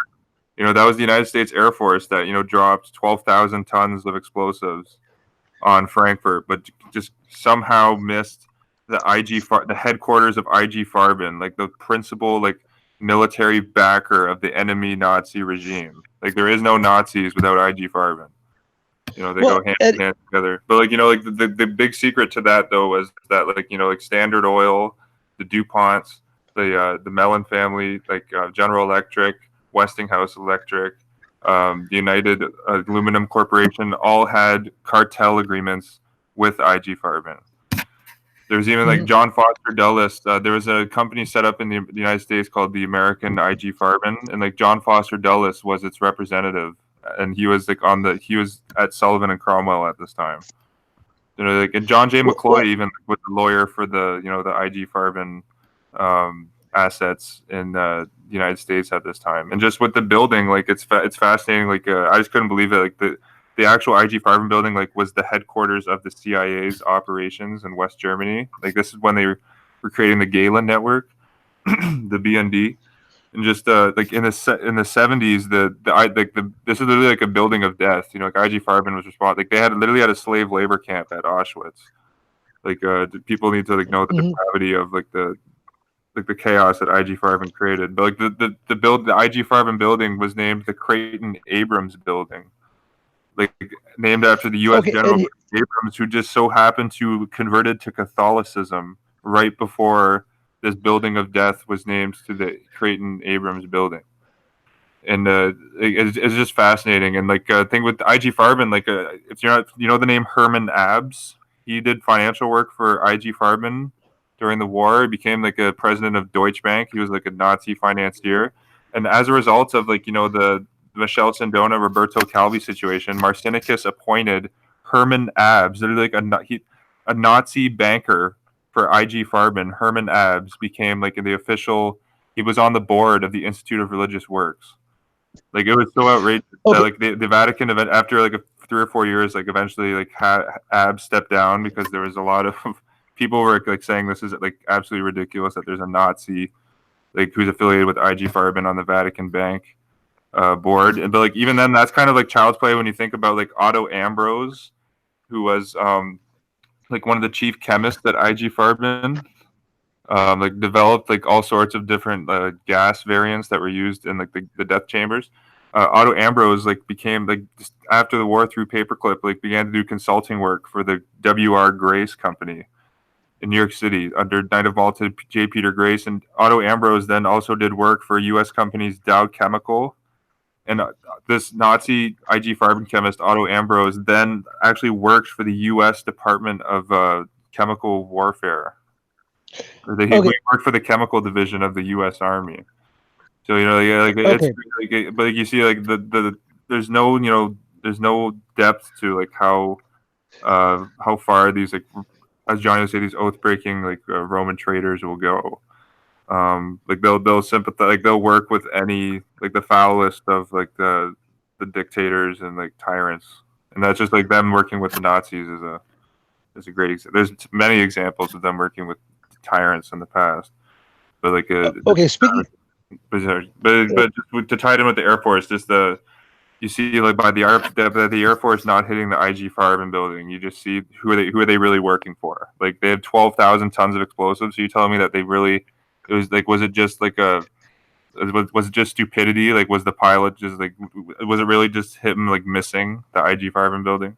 And I don't think it was that. Well, couple things in response. Now he was probably a gatekeeper himself, but in Anthony Sutton's book, Best Enemies Money Can Buy, the German Luftwaffe, the German Air Force, were given specific instructions during World War II not to hit the Ford motor plant in Gorky, Russia, because Ford built the trucks for the Red Army for Russia from the 1920s, and as far as I know, I'm told now. So going back, and as I said, great information there. Wow. Well, like Henry Ford, like Hitler was like very like he admired Henry Ford. Like I've read that Hitler had a copy of his book, The International Jew, and Henry Ford was made an Order of the German Eagle. That's fascinating though that German soldiers were ordered not to blow up Ford plants in Russia. That's interesting. Was that in the Skull and Bones book that Sutton wrote?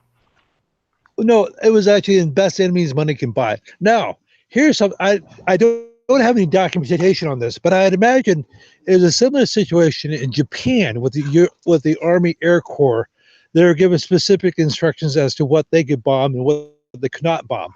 I imagine one of the places that was spared was the University of Sophia in Tokyo, which is the SJ school, which is how they absolutely oversaw the. And of course, they were probably given the Army Air Corps is given specific instructions not to bomb certain factory. Yes, you can bomb this factory, but not that one, because we're going to need certain families like the Mitsubishis and Suzukis to be on board with us after we rebuild Japan. Well, after the war. Also, did you mention in one of your videos from last year? I forgot his name. It was John something or other. The spokesman who gave the press release after Jonestown was an officer in the Air Force. John, great point. Yeah, John Moscatelli. Yeah, he went to Fordham, and the Air Force promoted him. He did the famous press conference where he was like, "There are bodies. We found bodies buried underneath other bodies," which just made no sense because this was after the Guyanese doctor Mahutu made the report that there were like syringe marks and bullet holes in the majority of the victims. And it's just kind of like this Moscatelli though, like it was kind of like to think that like the Guyanese medical staff wouldn't have turned over the bodies and saw hundreds of other bodies. Is all you could say is Jesuitism. But yeah, his name was John Moscatelli. A great point though. Yeah, he was an Air Force. He was employed after the Jonestown massacre. He became a major in the Air Force. And anyhow, so it was like they like killing. The Jesuits like killing people with fire, and I'm not sure, but I'm sure if you look into this, who developed napalm? That was something I'll have to dig into. I'm sure it had to have been a Jesuit. Well, I'm pretty sure. Well, yeah, napalm. It was started. I know it was used in Korea like a ton, but I want to say I'm fairly well buffed on military history. I'm not an expert in terms of like weapons history, but I want to say it was like Japan where napalm was first like unleashed, if I'm not mistaken, right? Yeah. Like they for example, like they firebombed like Tokyo completely before like the nukes were dropped. Like for example, they burned down multiple cities like completely like with napalm in Japan. And just quickly, but I'm sure with Japan, just another like war armament like profiteering fact with Japan was the DuPont Corporation, who at this time had William Donovan as like their lawyer. They got into a cartel agreement with the Japanese Mitsui Chemicals, which essentially was like you could say like the DuPonts of Japan. But like the American like money cartel like had millions of dollars invested in Japanese the armaments industry in Japan. And that's why I'm sure like in terms of like targets in Japan, like I bet the munitions plants and like the celluloid plants also were conveniently spared when the Air Force was bombing Japan. I have to like look into that, but like just given like the factual evidence of the cartel agreement between the DuPonts and Mitsui Chemicals, like I think I'm very confident to say that many targets were spared, economic targets in Japan. And actually, George, you mentioned the president. I actually have a picture of this up on my computer screen right now. In 1954, the Shigeru Yoshida, he went to see Pope Pius. And you can see a photo of him with the Pope here. I think this is at the Vatican. This is let me see here, October 20th, 1954. And the Shigeru Yoshida, you're the one to show me this. Be like, I verified this though, but like, after he was president of Japan, he pulled the Tony Blair 50 years before Tony Blair, and announced that he was like a Catholic the whole time. Mm-hmm. Which is and of course, and just with the Japan, like you have more information on this than me, but like it's an incredible fact that like the Japanese military admiral who led the attack on Pearl Harbor, Yamamoto, was a Catholic, and like And yes, Japanese foreign minister Matsuka was given like a golden rose like by the Pope, and like Matsuka said that Pius XII is like the most incredible man in Europe, for example. But yeah, keep going with the Yamamoto thing because that's just like as much like that just shows like the diabolical art of Catholic diplomacy. and sometimes your best sources are from Rome herself. It's one thing if you get something from Jack Chick or something, or from an anti-Catholic, but my source regarding Yamamoto was none other than Catholic Answers. The founder and the original president of Catholic Answers was a fellow by the name of Carl Keating. He came out with an article. He published an article on This Rock magazine in 1996, and Keating said point blank, yes, Yamamoto actually became he was a secret Catholic almost his entire adult life, and he was the architect of the attack on Pearl Harbor. Now, forgive me for covering old material. I mentioned this a couple weeks ago when I was doing a show with Felipe. This is something most people don't know, and I actually didn't know until recently. Now, we've talked about various people in the FDR administration, Franklin Delano Roosevelt, how he was. Now, technically speaking, Roosevelt was a Protestant. He was an Episcopalian, but he was a Shriner, 33rd degree Freemason. He met with Eugenio Pacelli, who had become Pius XII in a few years, or he met with Eugenio Pacelli Eugenio Cardo Pacelli in 1936, just a few years before he became Pius XII. Well, I wanted to talk about this when we did the Pearl Harbor show a few months ago. Something most people don't know was something called, or don't know about, is something called the Two Ocean Navy Act of 1940, also called the Vinson-Walsh, after Carl Vinson and Edmund Ignatius Walsh. Walsh was notable for a number of reasons. First, he was the first open Roman Catholic governor of Massachusetts. He lived from 1872 to 1947. He was also the first Catholic senator from Massachusetts. He never married, and there are long-standing rumors that he was a homosexual along with his brother Tom.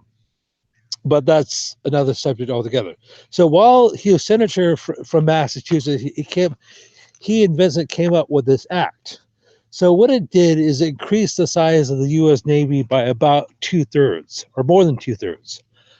Second, it moved the Pacific Fleet the U.S. Pacific Fleet from San Diego, California, to Pearl Harbor, several thousand nautical miles closer to Japan. Therefore, this is in July 1940, a year and a half before the attack on Pearl Harbor. So it would have made it that much easier for the Japanese to bomb and destroy, or almost destroy, the Pacific Fleet. Now, as I said, David Ignatius Walsh went to, I believe he got his undergrad degree from Holy Cross, and he's received numerous other honorary degrees from other places, Boston College. George, quickly with David Walsh, I found Peter J. Doiswick quoted this ex-Catholic priest, Dr. James J. Murphy, from a text in the Converted Catholic magazine in 1946. But this J.J. Murphy, that was his pen name. But he said David I. Walsh was a lay Jesuit. Okay, I didn't know that, but that does not surprise me. So you have, so basically, they're goading. Oh, okay, I'm not condoning what the Japanese did at Pearl Harbor, but they're basically Roosevelt, or at least Roosevelt's handlers, were basically sending a message to Japan. Hey, by moving the Pacific Fleet to Hawaii. They were basically telling the Japanese, hey, go ahead, bomb us. You'll be doing us a favor. Yeah, it was for them. It was because at this time, the U.S., like Roosevelt was taking a stance where like the United States wasn't going to go into the war. They were just going to make billions of dollars by financing both sides of it. But at this point, though, the Japanese attacking Pearl Harbor, like that forced the United States into the war. Like the public opinion, like would 100% be behind the war, given that like we were just attacked, quote unquote, attacked by like a foreign threat. And like it was, and surely after the attack, like 90% of America got on board, with like the propaganda saying, "Oh, we got to go defeat the evil in Japan. We got to defeat the evil in Germany," and they obviously they got their war. Yes. And of course, you wouldn't have had the evil in Germany or Japan with American backing, financial backing through the banks and through the corporations. Absolutely. Actually, interestingly, Richard Cushing, I linked this actually in the description box. I got a PDF of this journal article through my interlibrary loan, but this was titled "The Director and His Eminence: The Working Relationship Between Cardinal Richard Cushing and the Director J. Edgar Hoover and the Cardinal's FBI Files." But speaking on the Bolshevik Russia, Cardinal Cushing actually, like the author quotes him saying that the Bolshevik Revolution wouldn't have been possible like without the United States, and that being primarily United States financial backers. And you mentioned earlier Anthony Sutton. Like I read in his book on the Skull and Bones that Averell Harriman was actually like the first individual bonesman to create a commercial bank in Soviet Russia. And that was called the Ruscom Bank. And that just complements what you mentioned earlier about how like the German soldiers were ordered not to bomb Soviet or not to bomb Ford plants in Soviet Russia. Yeah. Yes. Well, speaking of Skull and Bonesman, I mentioned this on the show back in December. I'm not sure if you're with us that day. However, during World War II, the U.S. Secretary of War, as I called it back then, which is a little bit more accurate, was Stimson? Was Henry Stimson? Was he Skull and Bonesman? Yes. Oh wow! George. Actually, let me see if I can pull up. I don't know if the screen share will show my screen, but you can see photos of Stimson at the Vatican. Oh, okay. He went to the Vatican, I think, in 1942. I'd say he was there with. Actually, here's a photo of him. So if you type in Henry Stimson at Vatican, here's a photo. It says U.S. Secretary of War inside St. Peter's Basilica, Vatican City, on 5th of July, 1944. But I think he had multiple. Now, I didn't know he was a Yale bonesman. That's fascinating. And of course, and an interesting thing about that is he's tied with Robert McNamara. And I'm not going to elaborate on McNamara because I would like to do a special presentation just on him. But he was tied he served an aggregate of 7 years as a Secretary of Defense from 1940 to 45 under Franklin Roosevelt, and for a couple years under Taft, like 1911 to 1913, also a bonesman, William Howard Taft. So you basically... Taft is a very interesting character. He was very close with the Jesuits. Yes, and of course, something... anyhow, so you have all these figures, and we'll just talk about World War II, specifically Pearl Harbor, who are trained in high-level treason. The Postmaster General. I was just thinking, George. Now you mentioned that, just Frank Commodore Walker would have been one of those individuals. He was Roosevelt's envoy to Japan, Jesuit trained. I forget the Jesuit school. He was Jesuit trained. I forget what university it was. Well, Gonzaga for his undergraduate. Actually, I found a copy of his autobiography, and just he writes briefly, like 5 or 6 lines, just about how he was trained by the Jesuits and how he admires the Jesuits. But he was one of those traitors you just mentioned. Sorry, keep going, George. So anyhow, as I was saying, so you have to, but it's a cliche. If you look at World War II, Pearl Harbor and 9/11, it reminds you of the cliche. The more things change, the more they stay the same. Even though the names and faces may have changed, you still have the same basic spirit. Well, absolutely. That's like the old saying: the history can be read by the past. And the Jesuits were controlling everything, back in World War II, and they're still controlling everything today, and that's why, we see so much chaos out in the world. So, and something we've discussed, I mentioned before, and you mentioned before, was you had, and of course, in order to be effective, you need to have controlled oppositions and shills. Not only do you need to have high level traders in major positions of authority, you need to have controlled opposition in major positions of authority. Case in point, Thomas Woodrow Wilson, who was a U.S. president from 1913 to 1921, Scottish Shriner Freemason. He was supposed to be, Mr. Anti-Catholic, a devout. Was supposed to have been a, staunch Calvinist Presbyterian. However, his handler was Joseph Tumulty, his private secretary. It was almost certainly Tumulty that told Wilson, "Hey, you know what? We should go to war with Germany." And so, I bet Tumulty was, like in his ear about everything.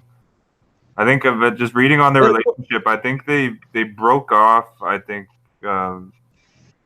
later, I want to say like in the last year of Woodrow Wilson's administration, because Tumulty like wrote a book about Woodrow Wilson, which I read about that Wilson didn't like, but that was late. That was after Wilson had met the Pope and after America was into the First World War. You really get. yes, Tumulty's a good case that there's a lot of presidents, like a lot of U.S. presidents will have like a Jesuit trained or like a Catholic personal advisor. I'm gonna pull this up here. I found Harry Truman had like a similar situation to going on that Woodrow Wilson had with Tumulty. Let me find that here for a second. But I found Harry Truman's like his right hand man went to Fordham, and this was like Truman's like personal executive secretary. That was like Truman's secretary like for like 20 years, like in all of his positions of government. Let me pull this up here. I have it up. Oh, give me, this would be like 5 seconds. Okay, his name was Matthew J. Connolly. I don't know if you've heard that name, George. It says here, I quoted his Wikipedia as Matthew J. Connolly. He died in 1976, but he was an American civil servant under Harry S. Truman, who had risen to the executive secretary to Vice President Truman and then the appointment secretary to President Truman. Interestingly here, the Jesuit-trained Connolly was indicted for bribery in 1955, convicted in 1956, served 6 months in prison, and then was granted a full pardon by President John F. Kennedy in 1962. But it says here, Connolly graduated from Fordham University and began his career as a stockbroker in New York City. And he was also the chief investigator for the Truman Committee. This was like a committee that was done actually to investigate like corporate greed and crime. But interestingly, like the lead investigator of that committee was Jesuit-trained Matthew J. Connolly. And it says here he was also like just to reiterate, he was Truman's executive assistant while Truman was vice president. He was his executive assistant also while he was Senator Truman, and he was Truman's executive secretary or appointment secretary while president. And Truman actually referenced Matthew Connolly in a speech he gave at Fordham University. I know like we probably got to wrap the show up soon, but if you haven't heard this, George, I think you will find this interesting. This was quoted from the Public Papers of the Presidents of the United States, Harry S. Truman, 1946, Volume 2. But I quoted an excerpt from the speech he gave at Fordham University, where he received an honorary degree. This was May 11th, 1946. But this is what Truman said. He said, "Your Eminence, President Gannon," that referring to Richard Ignatius Gannon, who said that the FBI and Fordham have the same ideas. But continuing for Truman said, "Your Eminence, President Gannon, fellow alumni and friends, it is very gratifying to be here at Fordham University in New York on the 100th anniversary of the granting of the chapter to this great institution of higher learning. I am very grateful for this degree of Doctor of Laws from Fordham.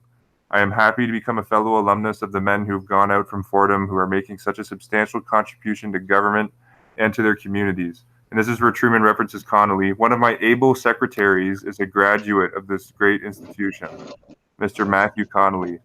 I am confident that the splendid institution with its educational system founded upon Christian principles plays a full and noble part in the great adventure ahead of us. That's what Truman said. And like Fordham's been like, I don't know if Woodrow Wilson ever spoke at Fordham, but just in the article I wrote right underneath, Richard Nixon also received an honorary degree from Fordham. And Richard Nixon actually like posed with the schools, the Fordham mascot. And the Fordham Ram mascot would go around the Jesuit campus with a "Vote for Nixon" button on his forehead, on the mascot's forehead at the Fordham school. But and actually, Woodrow Wilson. Let me just see, because you mentioned just Tumulty. Like I saw a source that Woodrow Wilson went to Jesuit Holy Cross University with Tumulty, and they spoke there. Let me see if I can find that here. Woodrow Wilson, Holy Cross. This was in like 19. I've seen the source. This was in like 1915. Holy Cross College. Let me see if I can pull up the source. It was on Google Books. That's out there though. But I just wanted to bring that up. Like Woodrow Wilson went to Jesuit Holy Cross University, which I think is significant. Just it shows that he was controlled by the Vatican. Woodrow Wilson, like allowed. During World War I, like the DuPonts literally had like a 10,000% increase in profits, like military armaments, for example. Like it was disgusting how like World War I, as Smedley Butler mentioned, created like 26,000 millionaires. It was Woodrow Wilson was he oversaw he was president when the Federal Reserve was signed. The Chief Justice being Jesuit trained Edward Douglas White, but it was under Wilson where we saw really like the separation between like the aristocratic class and like the average middle class and just like the average layman. Like that,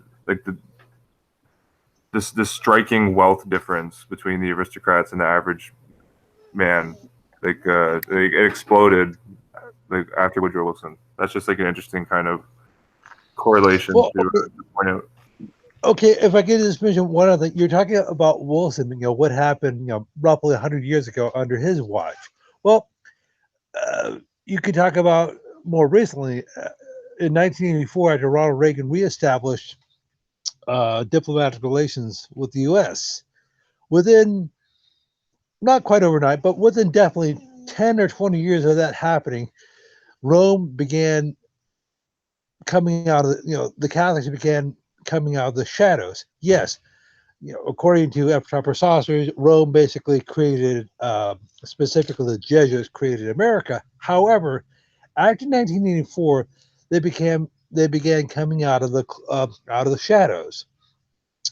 So in 2012, like the Commonwealth magazine, which was originally financed by the Knight of Malta, John J. Raskob, one of the oldest Catholic periodicals editorials in the United States. It's more of like a liberal magazine. Like for example, like Commonwealth was like opposed to Franco's regime supposedly back in like the 50s.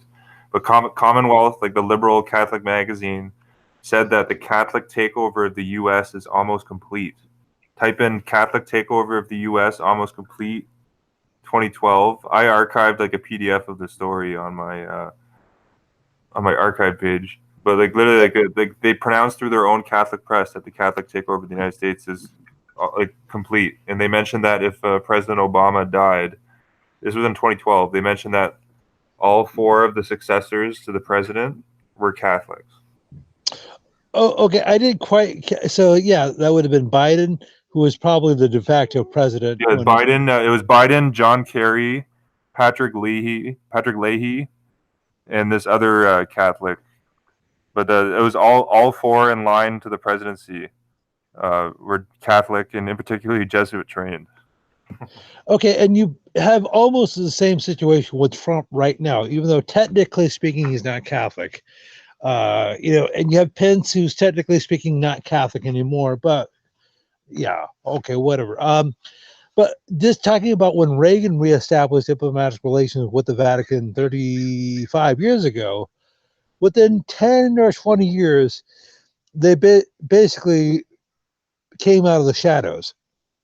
I mentioned this on the show before, but The current governor of California, Gavin Newsom, is Roman Catholic. He was trained with the Jesuits at Santa Clara. You've done a video on him and his ex-wife, Kim something or another. His predecessor, Jerry Brown, was governor from 2011 to 2019, the second time. So Jerry could have been a judge. Like he was he would. Did he go to a seminary? So like he possibly could have been like. Well, he went to Brown went to Ignatius High School and he attended University of Santa Clara for 3 years, but he ended up getting a second degree at University of California, Berkeley.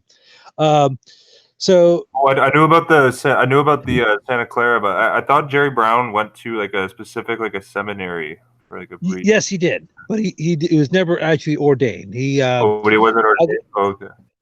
So as his handler said, Jerry, we think you could probably better serve us in politics than you can in the priestcraft. You can do more damage that way. So anyhow, so then before Brown, and this is Brown was actually governor from 75 to 83. Okay, so prior to Brown, the second time around, you had Arnold Schwarzenegger, who was there from 2003 to 2011. Prior to that, you had Gray Davis, who was there from 1999 to 2003. The gubernatorial race was between the gubernatorial race in 1998 was between Gray Davis and Dan Lindgren. Lindgren was Roman Catholic. He went to law school at Notre Dame. He went to Notre Dame High School, and he went to Georgetown for his undergrad degree. In the last gubernatorial election, 2018, as I said, Gavin Newsom is the current governor, but his opponent, John Cox from Chicago, is Roman Catholic. So they've completely owned the governorship of California for 20 years. The entire 21st century. They got it's literally the whole state on lock. But yeah, the governor of California, is just like it's almost like the Brazilian constitution. Like you have to be a Roman Catholic to become mayor of California or a governor of California. It's like an unofficial law. Just like how the mayor of New York City is almost always Roman Catholic. Like Bill de Blasio is Roman Catholic, isn't he? Well, yes, and occasionally, you had Michael Bloomberg, who was a Nigel Malta, so they get a pass. Actually, interview with Michael Bloomberg. This guy, I think his name is George Smith. He's the chief CEO of Bloomberg Media. Mm-hmm. He worked in Bloomberg's campaign, but he went to Georgetown and is on the Georgetown board. But you're right, though. Bloomberg was a complete puppet court. I'm pretty sure he was a puppet court Jew. I'm pretty sure Cardinal Egan was campaigning for him. Yes, that's something you're okay. And also, we're just talking about California. George, just quickly, this might be an interesting show. We could do a show just highlighting positions and prominent positions in the United States, like the governor of California, and just talk about how they're all absolutely Catholic. So the governor of California is always Catholic. The governor of New York is always Catholic. The senators from New York are always Catholic. The governor from the gubernatorial position in Illinois is predominantly Catholic. I just think we should go into these we go through mayors show how the 90% of the mayors of Chicago have been Catholic. I think it'd just be interesting because all of these political positions it's almost like a prerequisite for the key positions that you have to be a devout Roman Catholic. Even I sent you with the CIA. If you could do a whole show on the CIA, that's a Catholic. If you're not openly Catholic, you have to sympathize with them.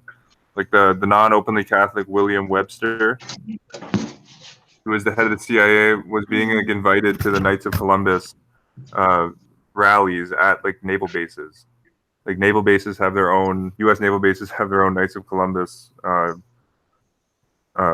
post there, with their own numbering system. But I sent you that William Webster went or he was invited to go to the Knights of Columbus event at the U.S. Navy base, and he was a non-Catholic. So, but really, the Catholic Herald did a magazine title called "Why Catholics Thrive in the CIA." The CIA director, like the governor of California, is an exclusively Catholic position.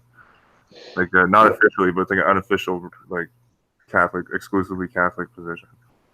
Well, you see, and even among the non-Catholics that they'll have in positions of authority. Last year, you had George Duke Major, who was governor of California from 1983 to 91. And okay, I mean, if I were Armenian, I'd be very angry about this. George Dubagin was Armenian Orthodox. His parents actually survived the genocide. However, what they like to do to play, I guess, play a joke is if you're of an Armenian, if you're of an Eastern Orthodox background, you still had to kiss the Pope's ring. It's almost like they treat them like Jews. For example, George Well, absolutely. Like Dubagin. that's why they I think part of the hatred against the Orthodox Church was like the Orthodox have historically like never like recognized the Pope as like the vicar of Christ, which I'm sure like frustrated the Vatican to no end. Yeah, keep going, George. Well, so I mean, George Dubagin, who was governor of California from '83 to '91, went to St. John's College in New York, and he also for law school, and he also went to Catherine Siena College in New York. So, and it's interesting. Um, there's a journeyman pitcher by the name of Jeff Samardzin who's Serbian Orthodox. He went to school at Notre Dame. There was an actor named Carl Malden, who's probably best known for his role in the streets of San Francisco, and he did commercials for American Express. He too was Serbian Orthodox, but he went to DePaul. You've talked about you've done a video on the Kardashian family, who are also Orthodox, or they're Armenian Orthodox. But Robert, Oh yeah, good point. Yeah, the Kardashians would identify as Armenian Orthodox, but interesting. They were Catholic school. But yeah, I guess they're like ancestral lineage would be Armenian Orthodox. Good point. and and you had Cher Occasion or whatever her real name is. She was married. Well, one of her husbands was Sonny Bono, who is Italian Roman Catholic. Uh, so it never ends. And so, but just wrapping up, as I said, all the governors of California of the 21st century have been Roman Catholic. All the other governors and states that border Mexico, that would be Arizona, New Mexico, Texas, are Roman Catholic. You have Doug Ducey in Arizona. You currently have Michelle. Oh, what's her name? Chapin? No, I'm sorry. The current governor. I'm sorry. I have to go look it up. Or I can look what state is this? Arizona? Arizona you're talking about?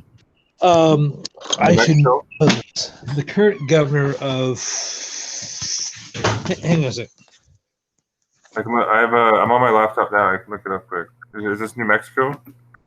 Yes. Okay, let me pull it up here. Yeah, Michelle Grisham. Grisham. Yes. Okay. Democrat, and the current president of the DNC, Tom Perez, has quote deep Jesuit connections, according to America Magazine. Let me see where she went to school here.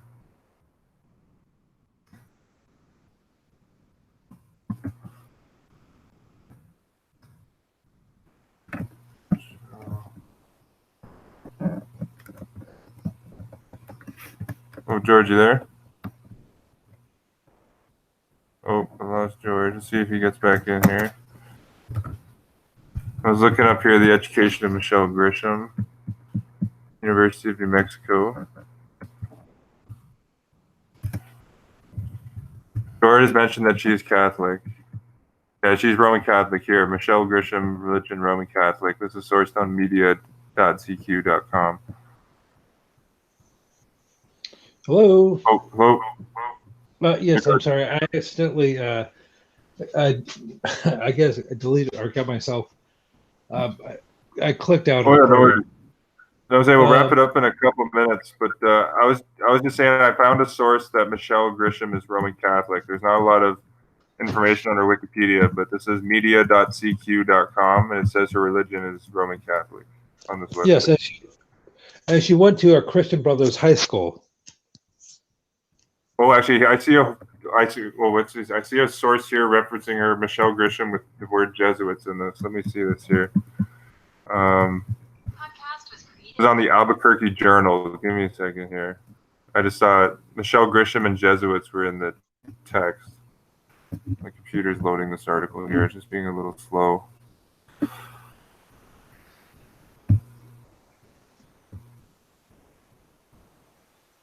Oh, give me a second.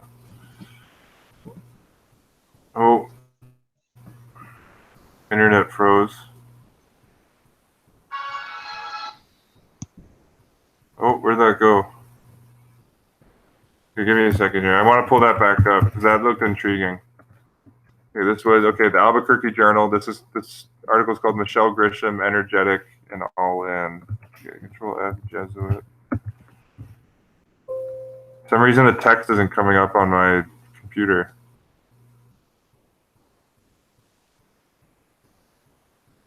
But that's an article there. I think this is covering that she spoke at a conference that had some Jesuits attend.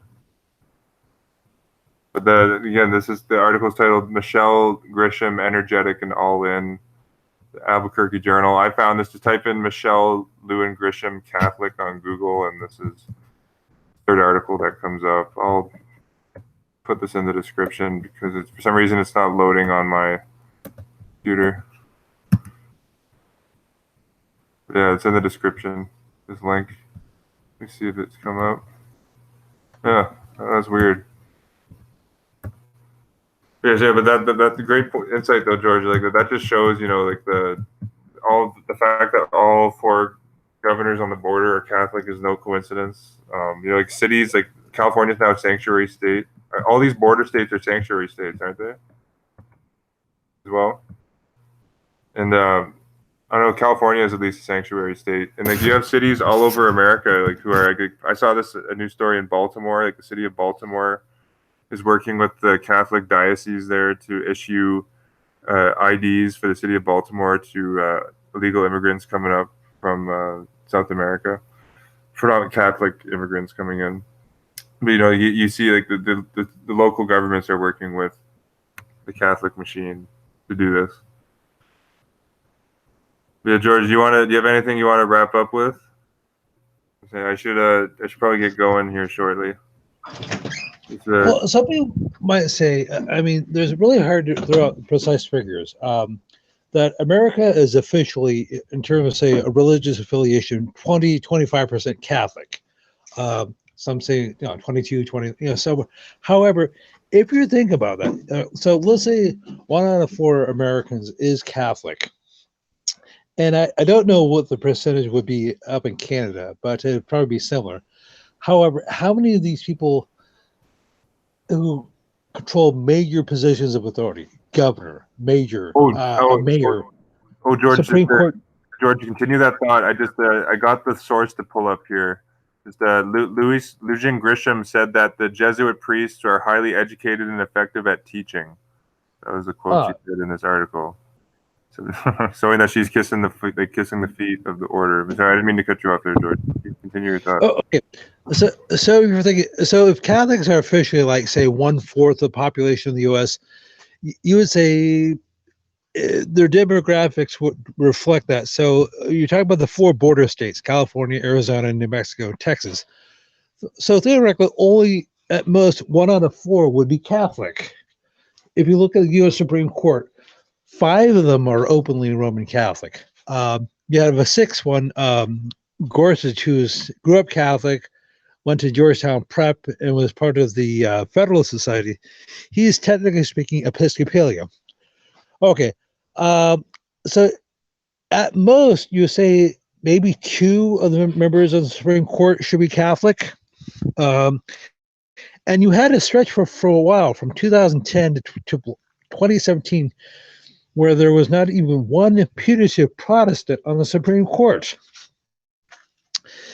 And as I mentioned earlier, after 1984, the Catholics who basically secretly ran this country for probably over 200 years have now said, it's now it's easy to come out in the open. We can openly show that we're in charge. And people don't care. Yeah, I think I think you're right. That's why we see the current White House, or the chaplain to the House of Representatives, Patrick Conroy, S.J., being a Jesuit, the first Jesuit priest ever to be the chaplain to the house. And before him, like, the first Catholic priest ever to be the chaplain to the house, I think his name was Daniel Coughlin. And he wasn't a Jesuit, but he was educated at Loyola University, just as a Catholic priest. So he was surely controlled by the Jesuits. But that shows that they're more comfortable now to come into the open. That they have, like, and Nancy Pelosi brought a Jesuit priest, Stephen Privet, into the House of Representatives, right, for a prayer. And Nancy, like, she's putting it out in the open. There's nothing has changed from the medieval ages when, like, the Jesuits were the kings, or the confessors to the kings of Europe. Like, she's essentially, like, one of the like, in terms of the royalty of the American government. Like, when Nancy Pelosi is the Speaker of the House, she's like the third most powerful position inside the U.S. government, and she's openly showing that she's a Jesuit confessor. Like, just showing you that nothing has changed. Like, they remain the confessors to the kings and rulers of the earth to this day. And just for example, the Pope Pius XII had 2 Jesuit confessors, actually. Both of them were German, but the one of them the names that I remember now is Augustin Bay, S.J. And Hitler, he was known as Hitler's Pope. He oversaw the bloodbath about the entire Holocaust, and he had a Jesuit in his ear, Augustin Bay, the entire time. Like, nothing. Like, it was Karl Marx that actually said that behind every pope stands a Jesuit. But we just see, like, their influence is still here today. Barack Obama was brought up by a quote ex-Jesuit as his community organizer, Greg Galuzzo, for example. So he said their influence is all over the place. Like, it hasn't gone. For example, the FBI agent who I forget this guy's name. The FBI agent who is on the case for the Hillary Clinton's email trial, Peter Stork. Type in Stork, FBI agent, STORZK. He was the FBI agent investigating the Hillary email scandal. He coincidentally just has his father is a Jesuit priest, full-on Jesuit priest. And Stork went to 2 Jesuit schools. So the influences, is still all over the place. Nothing has changed from the 1600s when the Jesuits were all powerful at all the courts of Europe. And, like, the Jesuits were even all powerful at the court of the Muslim emperor, the king of the Mughal Empire, Akbar. Like, it wasn't just the kings of Europe. The Jesuits became all powerful at the Chinese court.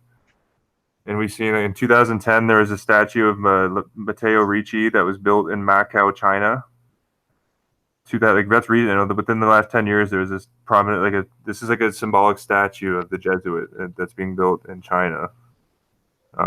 There's a Vatican. Let me see here. There's a Vatican priest that came out and actually said that the Chinese doctrine is the best best Catholic social teaching.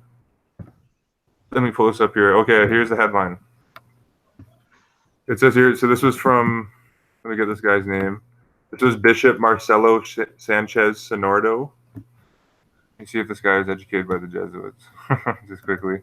But this Bishop Marcelo Sanchez Sonordo said that China is the best implementer of Catholic social doctrine. So their influence is like in the secular world. You wouldn't think that because China is supposedly like a society that has completely divorced itself from religion, but it's not the case. China actually, like, in 2017, actually created legal relations with the Vatican. Let me see with this guy, but this priest here, Marcelo Sanchez, who said China is the best implementer of Catholic teaching. Let me see where he went to school. He went to the Pontifical of St. Thomas in Rome.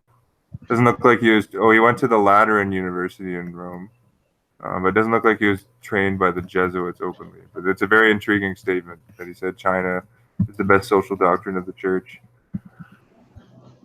It just shows you that, the ends justify the means. They'll get behind any power, no matter what religion it is, whether it's Muslim, Buddhist. They'll get behind any tyrannical government, as long as the Catholic Church is being treated fine.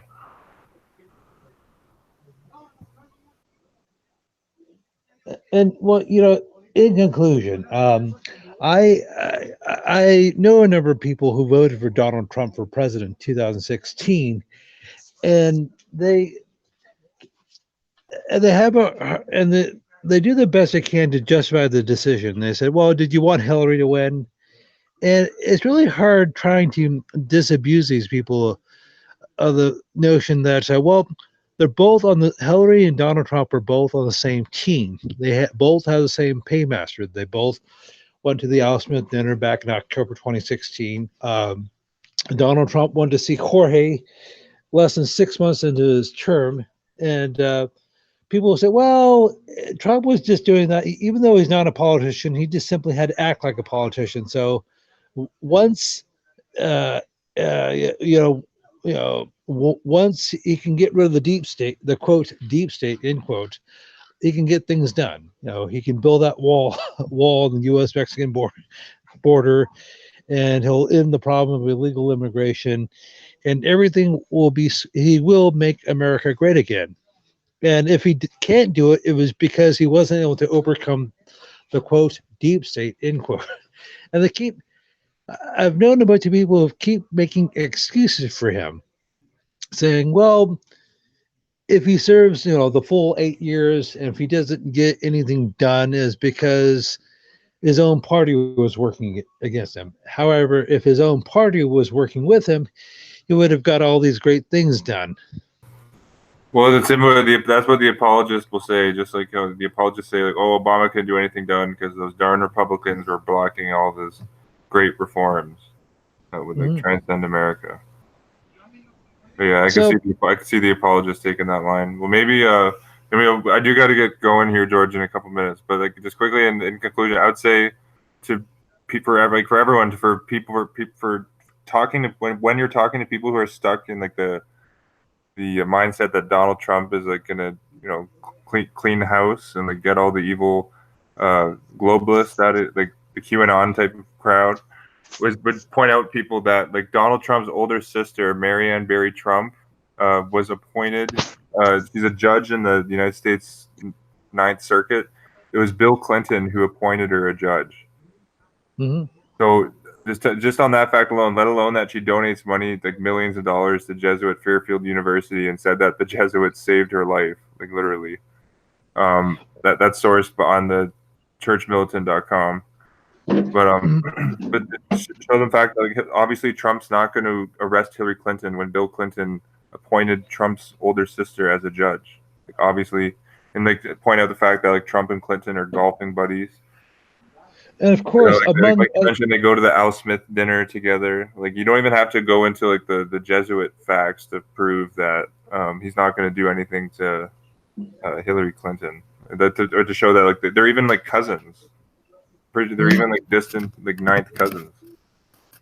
So like, obviously, they're not going to go after each other. Like Trump's not going to go after the Clintons. Mm-hmm. And of course, the Trumps or the Clintons were Trump's last wedding.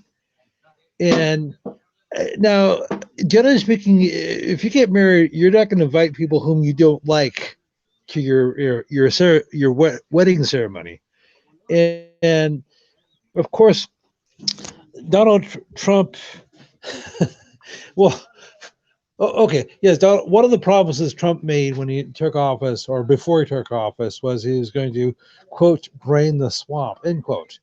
However, everybody in his family, including his wife, his children-in-law, his grandchildren, are part of the Trump. He's the only person in his family who is not in the swamp.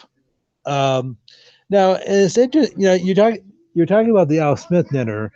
Bill Clinton got his undergrad degree from Georgetown.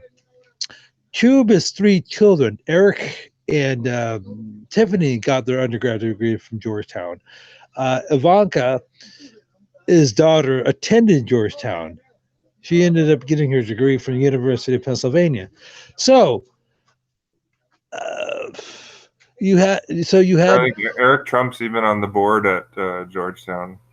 Okay, I did not know I've that. done a video. I've done a video on this, but Trump literally has like 25 Georgetown alumni in his administration, like at least 25. Like it's incredible how many Jesuit Georgetown alumni are in Trump's administration. Like you could go down the list, like Lee Cisna, the current head of the Immigration Department, Robert Lighthizer, the Secretary of Trade, Mick Mulvaney, the Director of the Budget, Kristen Nielsen, the Director of Homeland Security, John F. Kelly, Trump's Chief of Staff, Georgetown alumni, the Secretary of Transportation, Elaine Chao, has an honorary degree from Georgetown. Ian Coffer, who is the head of the IRS, he resigned last year. He was the head of the IRS for 2 years. Ian Coffer has a degree from Georgetown. Like that, like I could go on and on and on. That just shows that like the Georgetown presence is here. Trump nominated, there's 2 chief justices, Brett Kavanaugh and Neil Garouche, went to Georgetown Prep. So like, yeah, like it's just like to think that Trump isn't part of the system is just like you're not educated on like what the system really is. Like the system is the Roman Catholic Church, and that's why Donald Trump said we need to be on guard for anti-Catholic bias at the Al Smith dinner. He's showing you his allegiances to the Catholic Church, right there. And I just think this, the whole his whole war on immigration to me is phony, because he wouldn't nominate the devout Catholic Georgetown educated Lee Cisna to the head of the immigration department if he was, having a real war on immigration. You would ideally get someone that with no religious background, ideally, so they can just view it from like a pure factual basis, so they can give no like favors and biases, to religious groups. But obviously, to have a Jesuit educated Roman Catholic at the head, you're gonna have bias. But yeah, George, I gotta get going though. It's just okay. So I guess we'll do the show. Hopefully next week. Yeah, we can do it next week. I'll be free to do it Friday. If you want to go again, just me and you on Wednesday too. I'll be free to do that. Okay. We'll keep in touch. We can talk between now and then. Yeah, we'll keep in touch in between that. Okay. Well, take care and God bless her. Yeah, you too, George. Great talk today, and thanks everyone for tuning in. Hope everyone has a great day. Live it to the fullest. Live long and prosperous, as as Yoda or Spock would say. But take care, everyone. All the best. I'll see you on the next one.